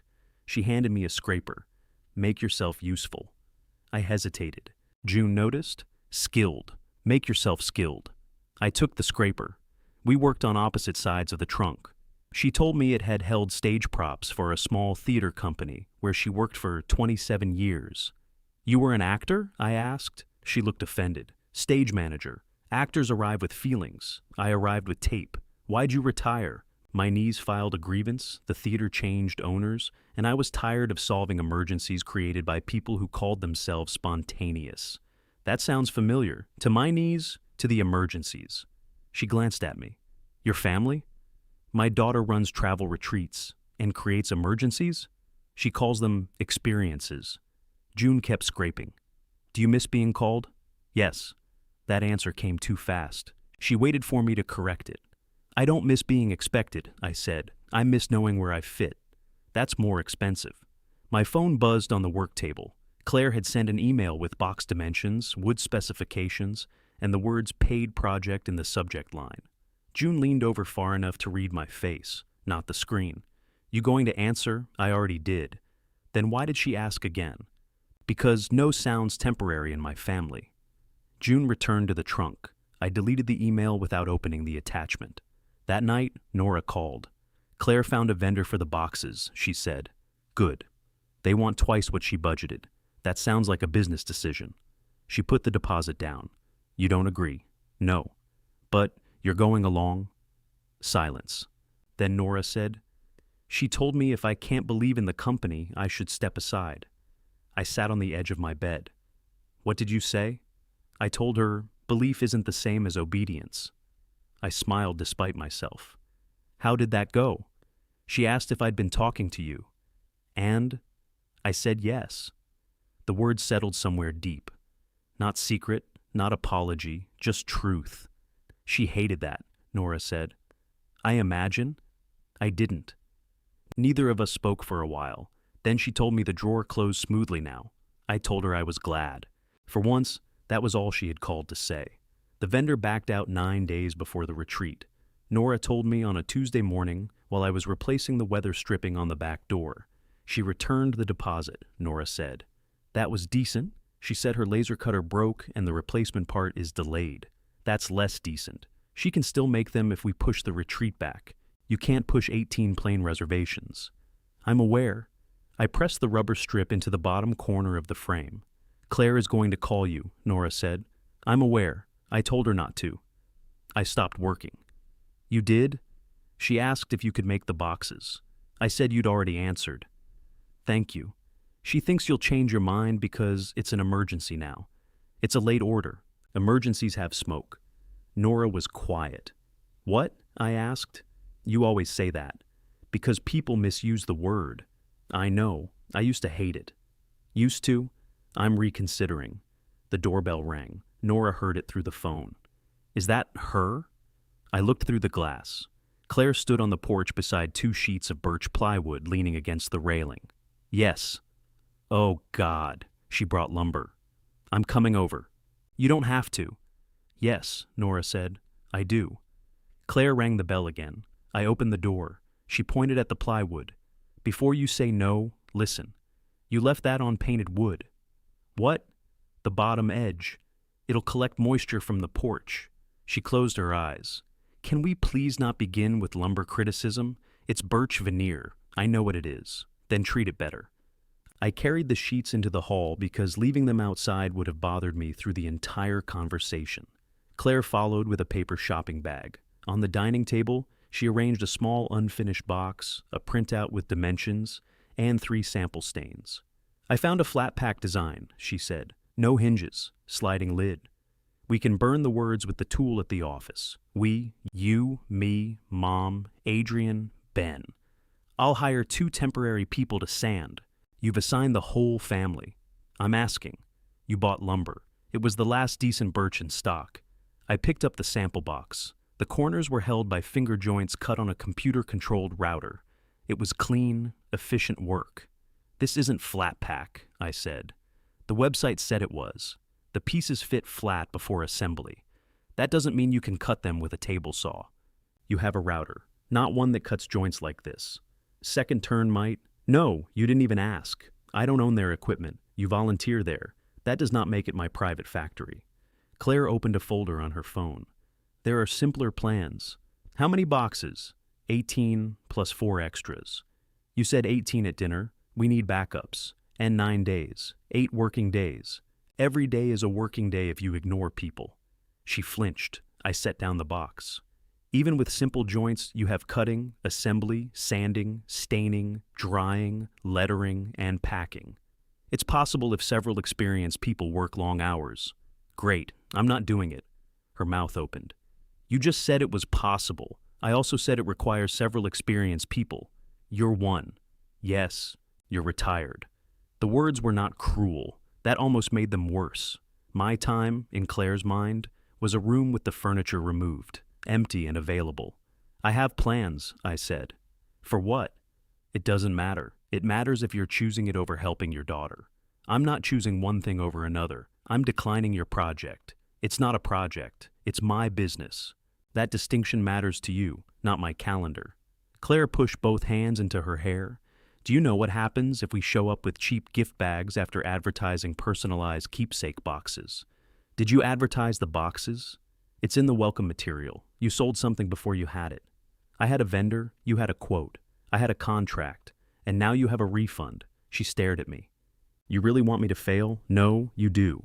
You want Mom to realize this whole thing was a mistake and come crawling home. I moved the plywood away from the entry so no one would trip over it. I don't want your mother crawling anywhere. She's miserable, then stop working her to exhaustion. That came from her. She told me you're understaffed. She tells you everything now, apparently. The front door opened. Nora still had her key. She stepped inside, saw the plywood, and looked at Claire. I told you not to come. I knew you'd say that, so you ignored me. I'm trying to save the retreat. You're trying to make Martin save it. Claire looked from her mother to me. This is unbelievable. Nora walked to the dining table and picked up the sample box. This is the design? One option. You told me they snap together, they assemble. With tools, I said. Claire threw up her hands. Thank you, Martin. Nora turned the box over. What if we don't do boxes? We promised them. We promised a meaningful welcome item. The slide deck shows a box. The slide deck shows a mock-up. Guests remember images. Then we apologize and give them something else. What? Another journal? A canvas bag? We have good canvas bags. Claire laughed, and Nora's face hardened. They're not embarrassing, Nora said. They're basic. They're useful. This retreat isn't supposed to be basic and useful. It's supposed to feel elevated. Those women are coming for the retreat, not a box. They're paying for an experience. Nora set the sample down. A box is not an experience. You taught me that details matter. They do. So does knowing which ones don't. Claire stared at her. You sound like him. No one moved. Nora's voice became very quiet. What does that mean? It means every idea has become a problem since you moved into that apartment. Staffing, timing, cost. You say you wanted a new life, but all you do is warn me how fast we're going. Because we're going too fast. We're growing. You keep saying that as if growth can't break something. Claire looked at me. Did he tell you to say that? Nora's cheeks reddened. Do not do that. Do what? Turn me into his mouth because you don't like what mine is saying. Claire stepped back. For a moment, she looked much younger than 31, though not like a child. She looked like an adult who had built her confidence by borrowing certainty from the people around her, and had just discovered the account could close. I gave you this, she said to Nora. What? The retreats, the travel, the apartment. I helped you leave when you were disappearing. You helped me, Nora said. You didn't create me. You would still be here folding his laundry if I hadn't pushed you. My eyes went to the kitchen chair, where I had stacked Nora's warm clothes the morning after she left. Nora saw it too. I was unhappy, she said. That doesn't make every choice I've made since then wise. Claire's face crumpled, then tightened again. You're scared. I am. You're letting fear make you small. Nora closed her eyes. It was not exactly what she had said to me at Bellini's, but it came from the same sharp place. When Nora opened her eyes, they were wet. No, she said. I'm trying to learn the difference between courage and momentum. Claire grabbed her phone from the table. Fine, I'll fix it myself. Claire, I said. She turned on me. What? I'm sorry for what I said at Ben's. Which part? That you were used to standing on the other side of my boundaries. I said it because I wanted to hurt you. Her chin trembled. But my answer is still no, I continued. Both things can be true. You don't get points for admitting you're cruel. I know. Do you? Nora stepped toward her. Let's go back to the office. We'll call the guests. We are not calling 18 women to announce that we're incompetent. We're calling to tell them the welcome item changed. Same thing. No, it isn't. Claire snatched the sample box, put it into the shopping bag, and left the printout and stains behind. I'm taking the plywood, she said. I'll help you load it, I replied. I can carry it. Each sheet weighs 40 pounds. I said I can carry it. She dragged one sheet toward the door. The bottom corner caught on the rug and nearly knocked over the side table. Nora reached for it. Claire pulled away. Stop helping me. The sentence rang through the hall. Nora froze. Claire's eyes widened as if she had heard herself from across a room. I picked up the other sheet but did not move toward the door. After a moment, Claire lowered hers to the floor. Adrian's car pulled into the driveway. He got out, saw the plywood through the open door, and looked toward the sky as if requesting patience from a department that had stopped taking calls. Claire walked past him without speaking. He came inside. She called me from the car, he said. She was standing on the porch, I replied. She likes advance notice. Nora gave a tired laugh that broke halfway through. Adrian looked at her, then at the box materials on the table. What are we making? Nothing, Nora said. Claire reappeared in the doorway. We are making welcome gifts. With what? Adrian asked. The canvas bags, Nora said. Claire glared at her. Adrian nodded slowly. I like the canvas bags.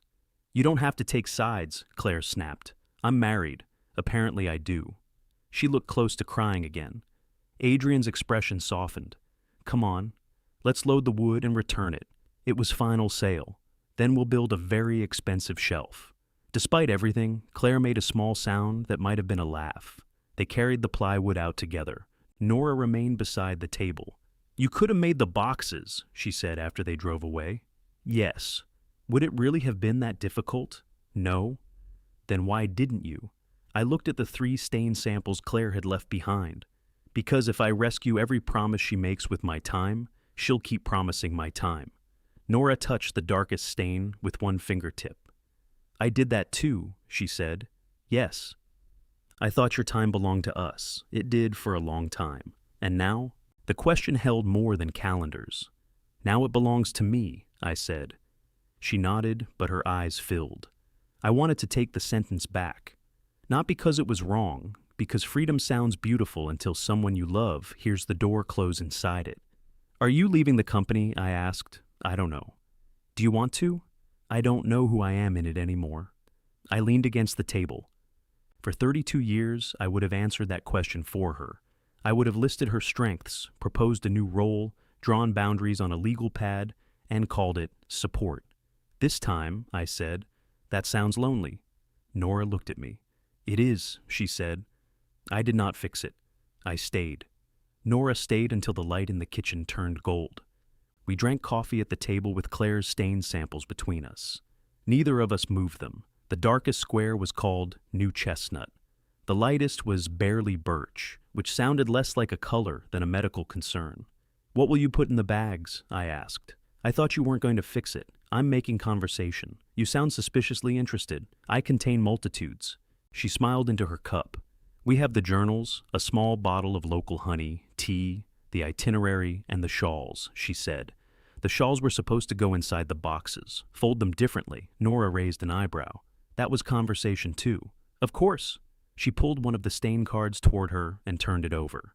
We could write each woman a letter. Who is we? Me? 18 letters? I've spoken to all of them during intake. I know why they're coming. That sounds better than a word burned into plywood. Don't tell Claire. I won't have to. She'll see the letters. Nora traced the edge of the card. This is what I'm good at, she said. Not scaling, not branding. I know when a woman says she wants adventure, but really means she wants one meal where no one asks her to get up. I thought of all the dinners Nora had left half-eaten to find salt, another fork, a clean napkin, something the rest of us could have found ourselves. You are good at that, I said. She looked up. The praise made her wary. Maybe because I had offered too little of it when she still expected it from me. I should go right, she said. At the front door, she paused beside the wedding photograph. You moved it. It was on the dining table. Was that a problem? I needed the table. Nora touched the frame, then left without touching me. The retreat began the following Thursday. I knew because the family group chat became a stream of photographs, canvas bags lined across a long table, jars of honey catching morning light, 18 folded shawls, 18 handwritten envelopes. Claire posted a close-up of Nora's handwriting beneath the message. Pivoted. Personalized. Better than the original plan. Nora did not react. Ben sent a heart. Adrian sent the cat under the table again. I wrote, looks good. Claire liked the message. At second turn, Tony and I rebuilt the lower frame of his dining chair.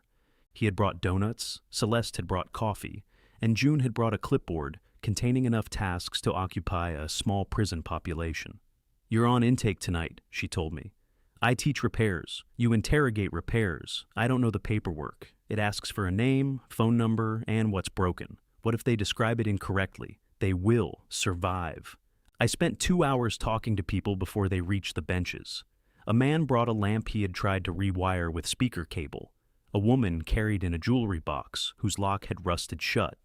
An accountant named Paul wanted to repair a chair his ex-wife had always hated. Is it valuable? I asked. No. Comfortable? No. Sentimental? Not remotely. Why save it? Paul looked at the chair. She was right about too many things. I'd like one exception. I wrote stubbornness under the reason for repair. June read it upside down. That isn't a category. It should be. Put household use. That would be dishonest. She took the clipboard away from me. At 9, my phone showed 3 missed calls from Nora. I stepped outside and called back. Where are you? She asked. Workshop. I forgot it was Thursday. Voices moved behind her, then a door closed. What happened? The retreat is over. Already? The guests left this afternoon. Claire and I stayed to finish packing. How did it go? Nora made a sound somewhere between a laugh and a sigh. Good. Mostly. Mostly is a dangerous word. The guests liked the letters. I'm not surprised. One woman cried before she finished hers. Another asked if I could write to her every month. Are you going to? I told her that would be a different pricing tier. I smiled. Claire taught you something. That's what Claire said. A truck passed on the street, rattling the workshop windows. What's wrong? I asked. At the opening dinner, Claire introduced me as the reason for the retreat. You helped create it. That's not what she meant. She told them I had finally found the courage to leave a life that was no longer large enough for me. I looked through the front window. June was helping Tony remove a clamp. She glanced toward me, then looked away. What did you do? I asked. At first, nothing. The shame in Nora's voice was quiet. They applauded Martin. I leaned against the brick wall. I liked it, she said. For a second, maybe longer. A room full of women looked at me like I had done something brave. It was easier than wondering if I'd done something cruel. Both can be true. I know. What happened after? During the last dinner, Claire asked me to tell my story. I said no.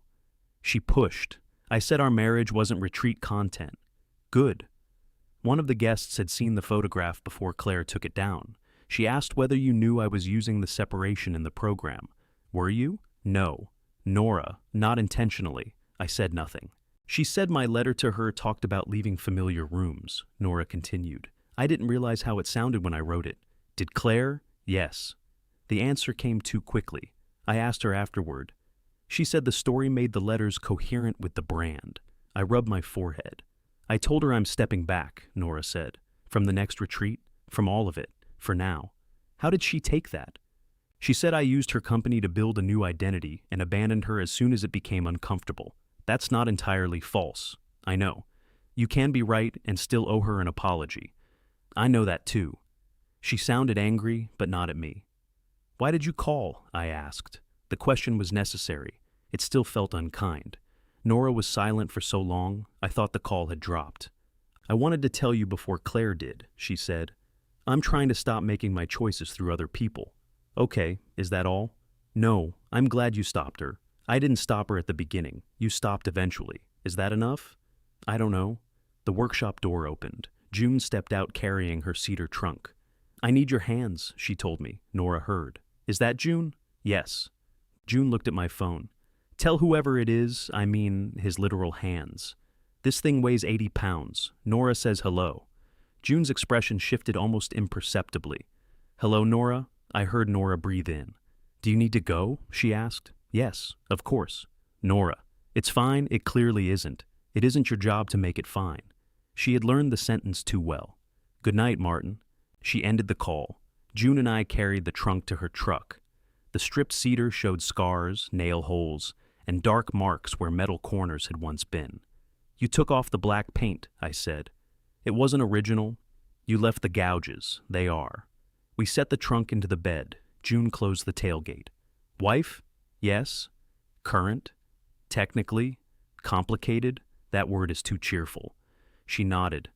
I'm not asking for details, she said. You asked 3 questions. Those were labels. Details have weather. I put my hands in my pockets. She left me. June waited. She said I was too old for the life she wanted. June's face did not arrange itself into pity. I appreciated that. And now, she asked, I think she doesn't want that life. That isn't the same as wanting the old one. I know. You said that fast. I've practiced. June opened the driver's door. For what it's worth, you don't seem old. I make noises when I stand. So does this truck. She climbed in and drove away. Nora came to second turn the next afternoon. She stood just inside the door, holding a canvas welcome bag. Without the retreat table and perfect lighting, it looked ordinary. Green fabric, white sunrise, 2 mountains. June was behind the counter. She looked at Nora, then at me. I'm getting coffee, June announced. We have coffee, I said. Not anymore. She picked up the full pot and carried it into the back room. Nora watched her go. She's beautiful. Is that why you came? No. What's in the bag? My things from the office. Claire packed them. She packed them? I told her I needed space. She decided to help. Nora set the bag on a work table. Inside were her notebooks, silver leaf earrings, phone charger, and the green dress folded carelessly at the bottom. She put the dress in there? I asked. She said it belongs to that version of me. That's dramatic, even for Claire. She's hurt. So are you. That doesn't cancel hers. Nora sat on the edge of the table. Are you seeing June? No. Would you tell me if you were? I don't know what I'm required to tell you anymore. Her gaze dropped to the concrete floor. I'm sorry, she said. That wasn't why I came. Why did you? To ask if you'd meet me at Bellini's tomorrow. My stomach tightened. Nora, I need to say something without Claire, without the company, without a bag or a broken drawer between us. You can say it here. No? Why Bellini's? Because I chose it when I left. You should get to decide what it means next. I looked at the green dress in the bag. What time? I asked. 7. She stood and moved toward the door, then stopped. I am sorry about the letters, she said. I didn't write about you, but I wrote around you, and I let women thank me for escaping a life you were still standing inside. That's a very good apology. It isn't the one I came to give. After she left, June returned carrying the same coffee pot. That was quick, I said. There was a line. There is no other coffee. It was a long line. She set the pot down. You want advice? She asked. No. Good. I don't have any. She handed me the clipboard. Paul's stubborn chair needs intake. I took it from her. Tomorrow at 7 waited in my mind like a door I had already opened once. At 6:45, 3 shirts lay across my bed. The blue one was in the middle. I had worn it the night Nora left because she told me to. Wearing it again felt like surrender. Avoiding it felt like superstition. I stood there long enough to become irritated with all 3 shirts and chose the blue one because it was clean. The wedding photograph watched from the living room bookshelf as I put on my coat. "You're no help," I told it. Bellini's was crowded. Rosa saw me at the host stand and placed one hand over her heart. "Back so soon?" I looked past her. Nora was already sitting at the corner table. "Apparently," I said. Rosa picked up a menu. "Celebrating?" "No." She gave me the careful look of someone deciding whether curiosity was worth losing a long-time customer. "This way." Nora stood when I reached the table. She wore dark pants and a cream-colored blouse. No green dress, no silver leaf earrings. Her wedding ring was still on her hand. "So you wore the blue shirt," she said. It became complicated. "I'm sorry." "For the shirt?" "For telling you what to wear that night. That's far down the list." "I know." We sat.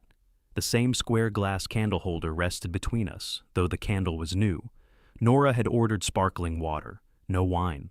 A young waiter introduced himself as Ethan and asked whether we wanted to hear the specials. "Yes," I said. Nora looked at me. Ethan described a mushroom ravioli, a roasted chicken, and a sea bass served over something he called a reimagined succotash. When he finished, I asked, "What happened to the original succotash?" He blinked. Nora closed her eyes. "Ignore him?" "I'm curious," I said. "That isn't curiosity. That's harassment." Ethan looked relieved when Nora smiled. I ordered the ravioli. Nora ordered chicken. After he left, she said, "No lasagna?" "I've been told I'm predictable." "I never said predictable. You looked at the lasagna like it had ruined your youth." I was angry at everything, especially pasta. She almost laughed. The candle moved in a draft from the kitchen. Around us, couples leaned toward one another over wine and bread. A man at the bar was showing photographs on his phone to a woman who had already put on her coat. Nora folded her hands. "I rehearsed this," she said. "I assumed. Not last time. Tonight." "You rehearsed last time, too." Her eyes lifted. "You looked at the candle when you said it," I continued. "You never look down when you're searching for words. You look down when you're reading them from memory." She took that in. "Yes," she said. "I practiced in Claire's car. That's an ugly detail." "I know." "What did she tell you? That if I softened it, you'd find a way to make me stay." "Did you believe her?" "I wanted to." "Why?" "Because then leaving would be something I had to defend against instead of something I was choosing to do to you." Ethan brought bread and poured olive oil into a dish. Neither of us reached for it. Nora looked at the flame. "I'm sorry I said you were too old," she began. "Not because it was rude, because I chose the one word I knew would reduce everything you were afraid of into a weakness." My fingers tightened under the table. What was I afraid of? Retirement, your knee, becoming unnecessary. Your father disappearing into his recliner after he stopped working. You joked about all of it, so I pretended it didn't hurt you. You used it anyway. Yes. Why?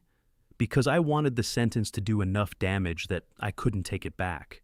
That was the most honest answer she could have given me. I hated it.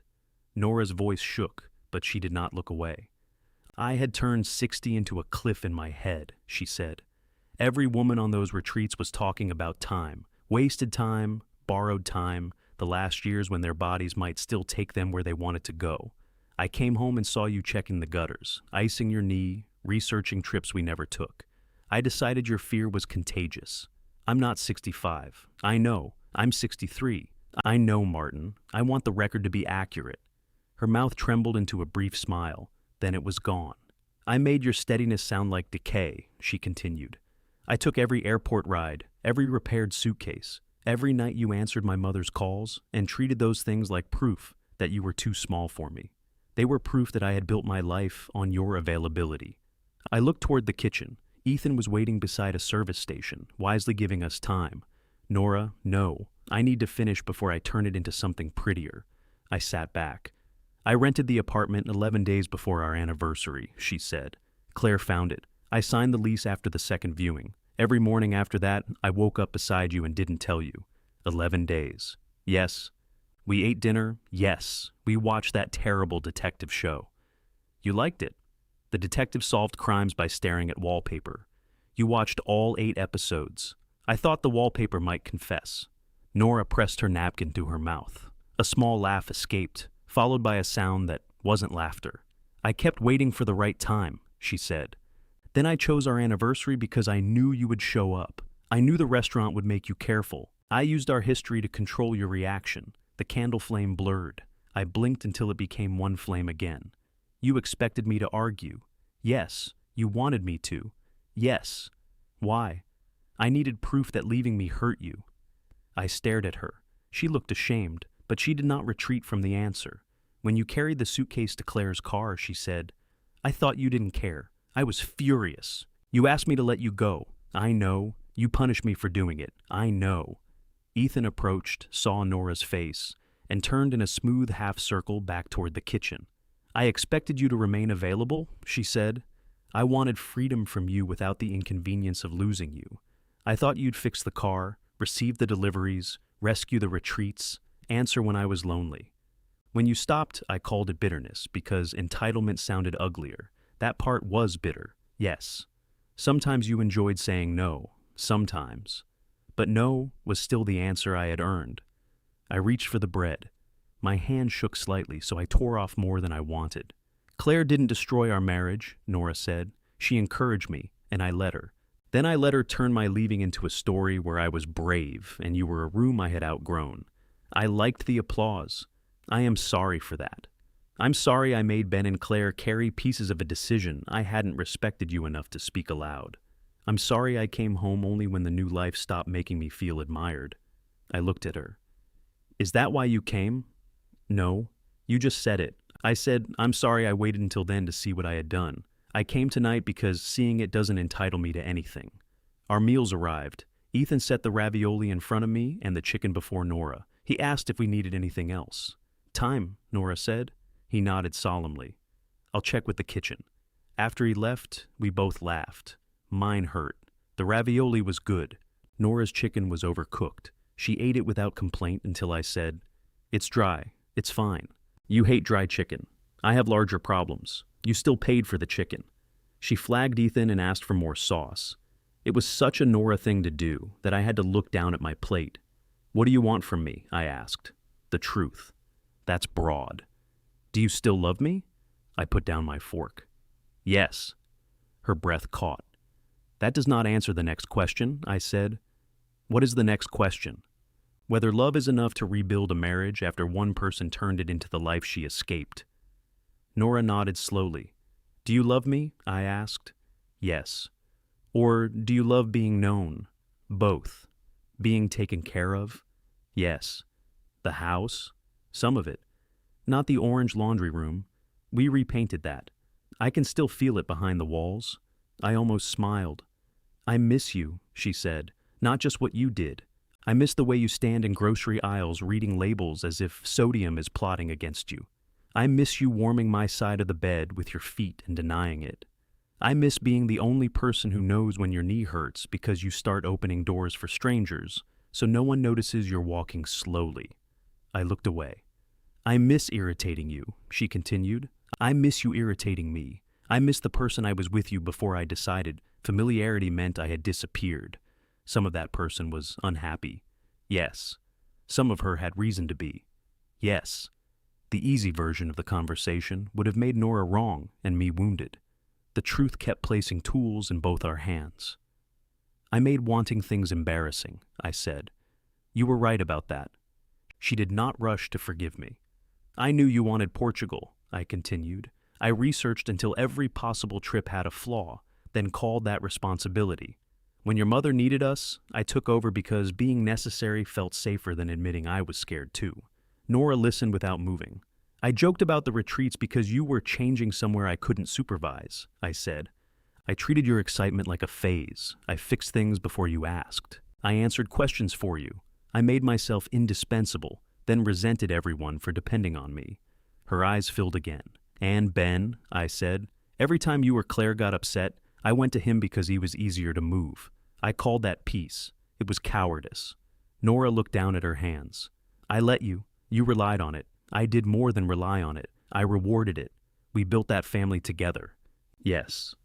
Our plates sat half-finished between us. Is June part of this? Nora asked. No. Could she be? I don't know. She absorbed the answer. I'm jealous of her, she said. You don't know her. I know she met the version of you who goes out for tacos. That version is new to me, too. Would you stop seeing her if I came home? The question was so familiar in shape, a problem presented for immediate repair. I'm not answering that. Because you want her? Because you are asking me to give something up before we've decided what we are. Nora pressed her lips together. You're right, she said. I did not enjoy hearing it. We left Bellini's after 9. Outside the air had turned cool. Nora stood beneath the red awning with her purse held against her side. I want to come home, she said.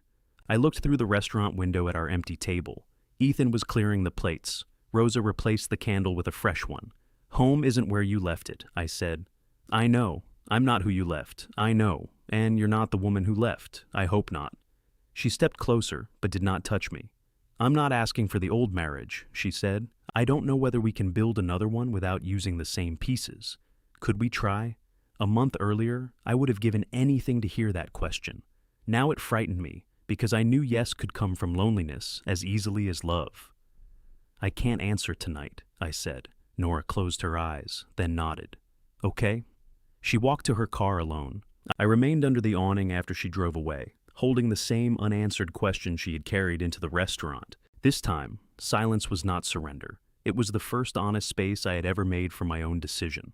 At home, I turned on the living room lamp and stood in front of the wedding photograph. 32 years could not be made false by one sentence. That was the comfort. They could not be made safe by one apology either. That was the problem. My phone buzzed. Nora had written, "Take whatever time you need. I won't ask Claire to ask Ben to ask Adrian what you're thinking."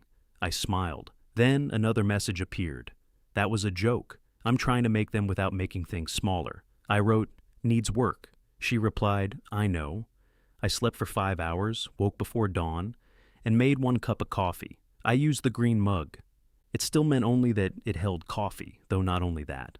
By 8, I knew my answer. I did not call Nora immediately. I wanted to be certain I wasn't choosing the cleaner pain simply because it required less risk. I took a walk, iced my knee, reorganized 3 drawers, then moved everything back after realizing I was trying to turn the decision into a job. Ben called before lunch. "How did dinner go?" "Who told you?" Mom asked Adrian where Dad buys shirts. I looked down at the blue shirt draped over a chair. "She asked to come home," I said. Ben was quiet. "You can have a reaction," I told him. "I'm trying not to turn it into a job. That line sounds better when I say it. Most of your lines do, according to you." I sat at the kitchen table. "What do you think I should do?" I asked. Ben took his time. "I think you shouldn't ask me." The answer stung, then settled into place. "You're right. I'm not punishing you. I know. I just don't want to be the reasonable person you use to make the choice feel safe. You're very annoying since we repaired that cabinet. It's structural support." I laughed. "Do you know what you want?" he asked. "Yes." "Then do that." Nora opened her apartment door, wearing jeans and an old blue sweater I remembered from a Christmas trip to Vermont. Her eyes moved to the wedding photograph under my arm. "You brought it. You said not yet." "I didn't realize there would be a delivery date. May I come in?" She stepped aside. The apartment looked less staged than it had during the move. A stack of unopened mail sat beside the wooden balls. 2 pairs of shoes were under the beige chair. The green throw had fallen partly onto the floor. Nora's books were no longer arranged by color. The bookcase drawer was closed. I pointed at it. "Still working? If I'd lift the left side, then no, it meets my standard. That's troubling." She smiled, but her hands were trembling. I set the wedding photograph on the coffee table. Nora sat on the sofa. I took the chair across from her. "You decided," she said. "Yes." She waited. I had spent most of my life believing the kindest sentence was the one that delayed pain. That morning, kindness required the opposite. "I don't want you to come home." Nora inhaled slowly. "Is this because you don't believe me?" she asked. "I believe your apology." "Then why?" "Because believing you're sorry isn't the same as trusting myself inside the marriage." She looked down at her ring. "I don't understand. If you came back, I would start watching you. Every time you looked bored, every time Claire planned a trip, every time my knee hurt, I'd wonder whether you were measuring the room again. I'd become useful before you could find me disappointing. We could work on that." "Yes." Then why can't that be the answer? Because I don't want to spend the next years proving I'm young enough to keep my wife. I would never ask you to. You didn't ask the first time. You decided. Nora flinched. I leaned forward. I'm not saying that to hurt you. I know. I love you. I forgive you. I'm sorry for the ways I made our marriage smaller, but I don't want to rebuild it. She pressed one hand over her mouth. I remained in the chair. Everything in me wanted to cross the space, kneel in front of her, and hold her until the pain became manageable. That would have been familiar. It also would have turned my answer into something she could mistake for hesitation. Nora lowered her hand. Is June the reason? No. Would the answer be different if she didn't exist? No. Are you sure? Yes. She nodded, tears running down her face. I thought if I apologized correctly, maybe it would repair us. So did I. What changed? I did. The sentence sounded cruel until I continued. You changed too. That's why the apology mattered. It repaired the truth between us. It doesn't have to repair the marriage to be real. Nora wiped her face with her sleeve. That sounds like something June would say. It sounds like something you paid a lot of money to hear at a retreat. She laughed through her tears. I smiled, and for a moment we were ourselves. Then Nora looked at the photograph. What do we do with that? I thought you might want it. Do you? Yes. So do I. We can get a copy. That feels strange. Everything feels strange. She picked up the frame. Our younger faces smiled beneath her fingers. We were happy, she said. A lot of the time. I don't want the ending to make me pretend we weren't. It won't. You can keep this one, she said. I'll get the copy. Are you sure? No. But I'm practicing decisions that don't need to feel perfect. She handed it back. At the door, Nora said, I am going to tell Claire and Ben. They need to hear the answer from me, not through the family telephone chain. Good. I'll tell them you didn't punish me. Don't explain me. Her eyes met mine. You're right, she said. You can do that yourself. She reached for me, then stopped. May I hug you? The question nearly undid me. Yes. Nora put her arms around me. I held her gently, without pretending the embrace was a bridge back to anywhere. Her face pressed against my blue shirt. You were never too old, she whispered. I know. This time, I did. We told the family together at Ben and Adrian's apartment. Nora spoke first. She said she had asked to return, and I had said no. She did not call it mutual, did not dress it in language about separate journeys, and did not offer my reasons for me. Claire stared at me. So, that's it? Yes, I said. You're just done? The marriage is done. Mom apologized. I know. And you forgave her. Yes. Claire looked genuinely angry. Then what is forgiveness for? Adrian sat beside her and took her hand. It means he isn't asking me to suffer forever because I hurt him, Nora said. It doesn't mean I get the marriage back. Claire stood and went to the window. Ben remained at the table. He looked sad but not surprised. I hate this, Claire said. So do I, Nora replied. Claire turned. You left, and now he gets to be the strong one because you changed your mind too late. No one gets to be the strong one. He does. He has the workshop and his new friends and everybody congratulating him for boundaries. No one has congratulated me, I said. I'm sure June has. Leave her out of it. Claire folded her arms. You left Mom alone. The accusation found its mark, but I did not let it choose my answer. Your mother chose the apartment, I said. She is not being abandoned because I won't reverse her decision. That sounds very reasonable. It is. It also hurts. Both can be true. Claire looked away.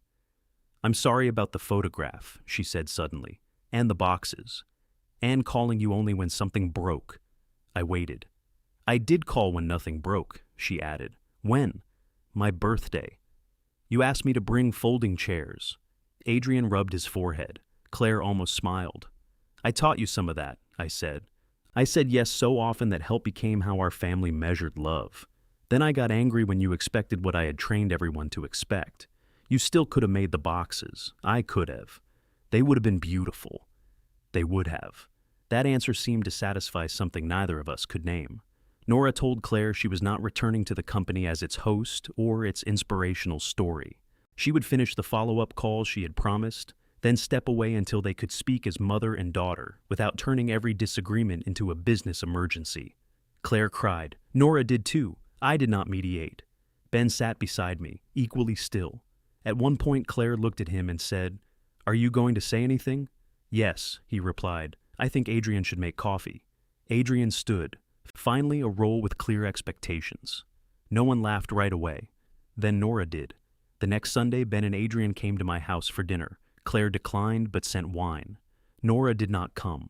She and I had agreed that forcing immediate friendship out of a finished marriage would only be another way of skipping the painful part. 2 Sundays later, Claire appeared with dessert and no furniture. "Nothing needs fixing," I asked. "Your personality, but I didn't bring the right screws." It was not forgiveness. It was a door left unlocked. Nora kept the apartment. She joined a dance class at a studio 3 blocks away and did not let Claire photograph it. Claire reduced the next retreat to 10 guests and hired a coordinator who charged more than Claire liked and said no more often than Claire expected. Second turn gave me a real name badge. June crossed out "ask before fixing," then wrote "still ask" beneath it. We became friends carefully. She did not treat my marriage like an audition she had won, and I did not treat her attention like proof Nora had made a mistake. When Ben and Adrian invited me on a coastal train trip, I checked the weather, researched the hotels, and nearly declined because the departure was early and the walking tour sounded hard on my knee. Then I bought a ticket. June bought one too, after Adrian invited her without consulting anyone. She arrived at the station carrying the cedar-colored suitcase she had brought to second turn twice and refused to let me repair. One wheel wobbled. The zipper caught near the corner. "That thing is a hazard," I told her. "It has character. It has metal fatigue. Ask before fixing." "I'm asking." "No." Our train was delayed 90 minutes. Ben expected me to produce an alternate route. Adrian expected Ben to expect it. June sat on her suitcase, which made a worrying sound, and watched me. "Well," she asked, "there's a harbor cafe across the street. Did you research it?" "No." She stood. Dangerous. As we crossed toward the water, my phone buzzed. Nora had sent a message. "Claire told me the train is late. I hope you go somewhere while you wait." A second message followed. "That is not permission, just hope." I wrote, "We are." Then I put the phone in my pocket. The cafe had uneven tables and no view unless we stood near the kitchen. June ordered for all 4 of us without asking. Ben complained about her choices. Adrian stole food from everyone's plates. Nothing went according to plan. I was not younger than the man Nora had left at Bellini's. My knees still hurt. I still noticed loose hinges, bad joints, and every crooked thing I could make straighter. But when June's suitcase tipped over beside the table, I let her pick it up herself. Then I sat back down with people who did not need me to earn my place.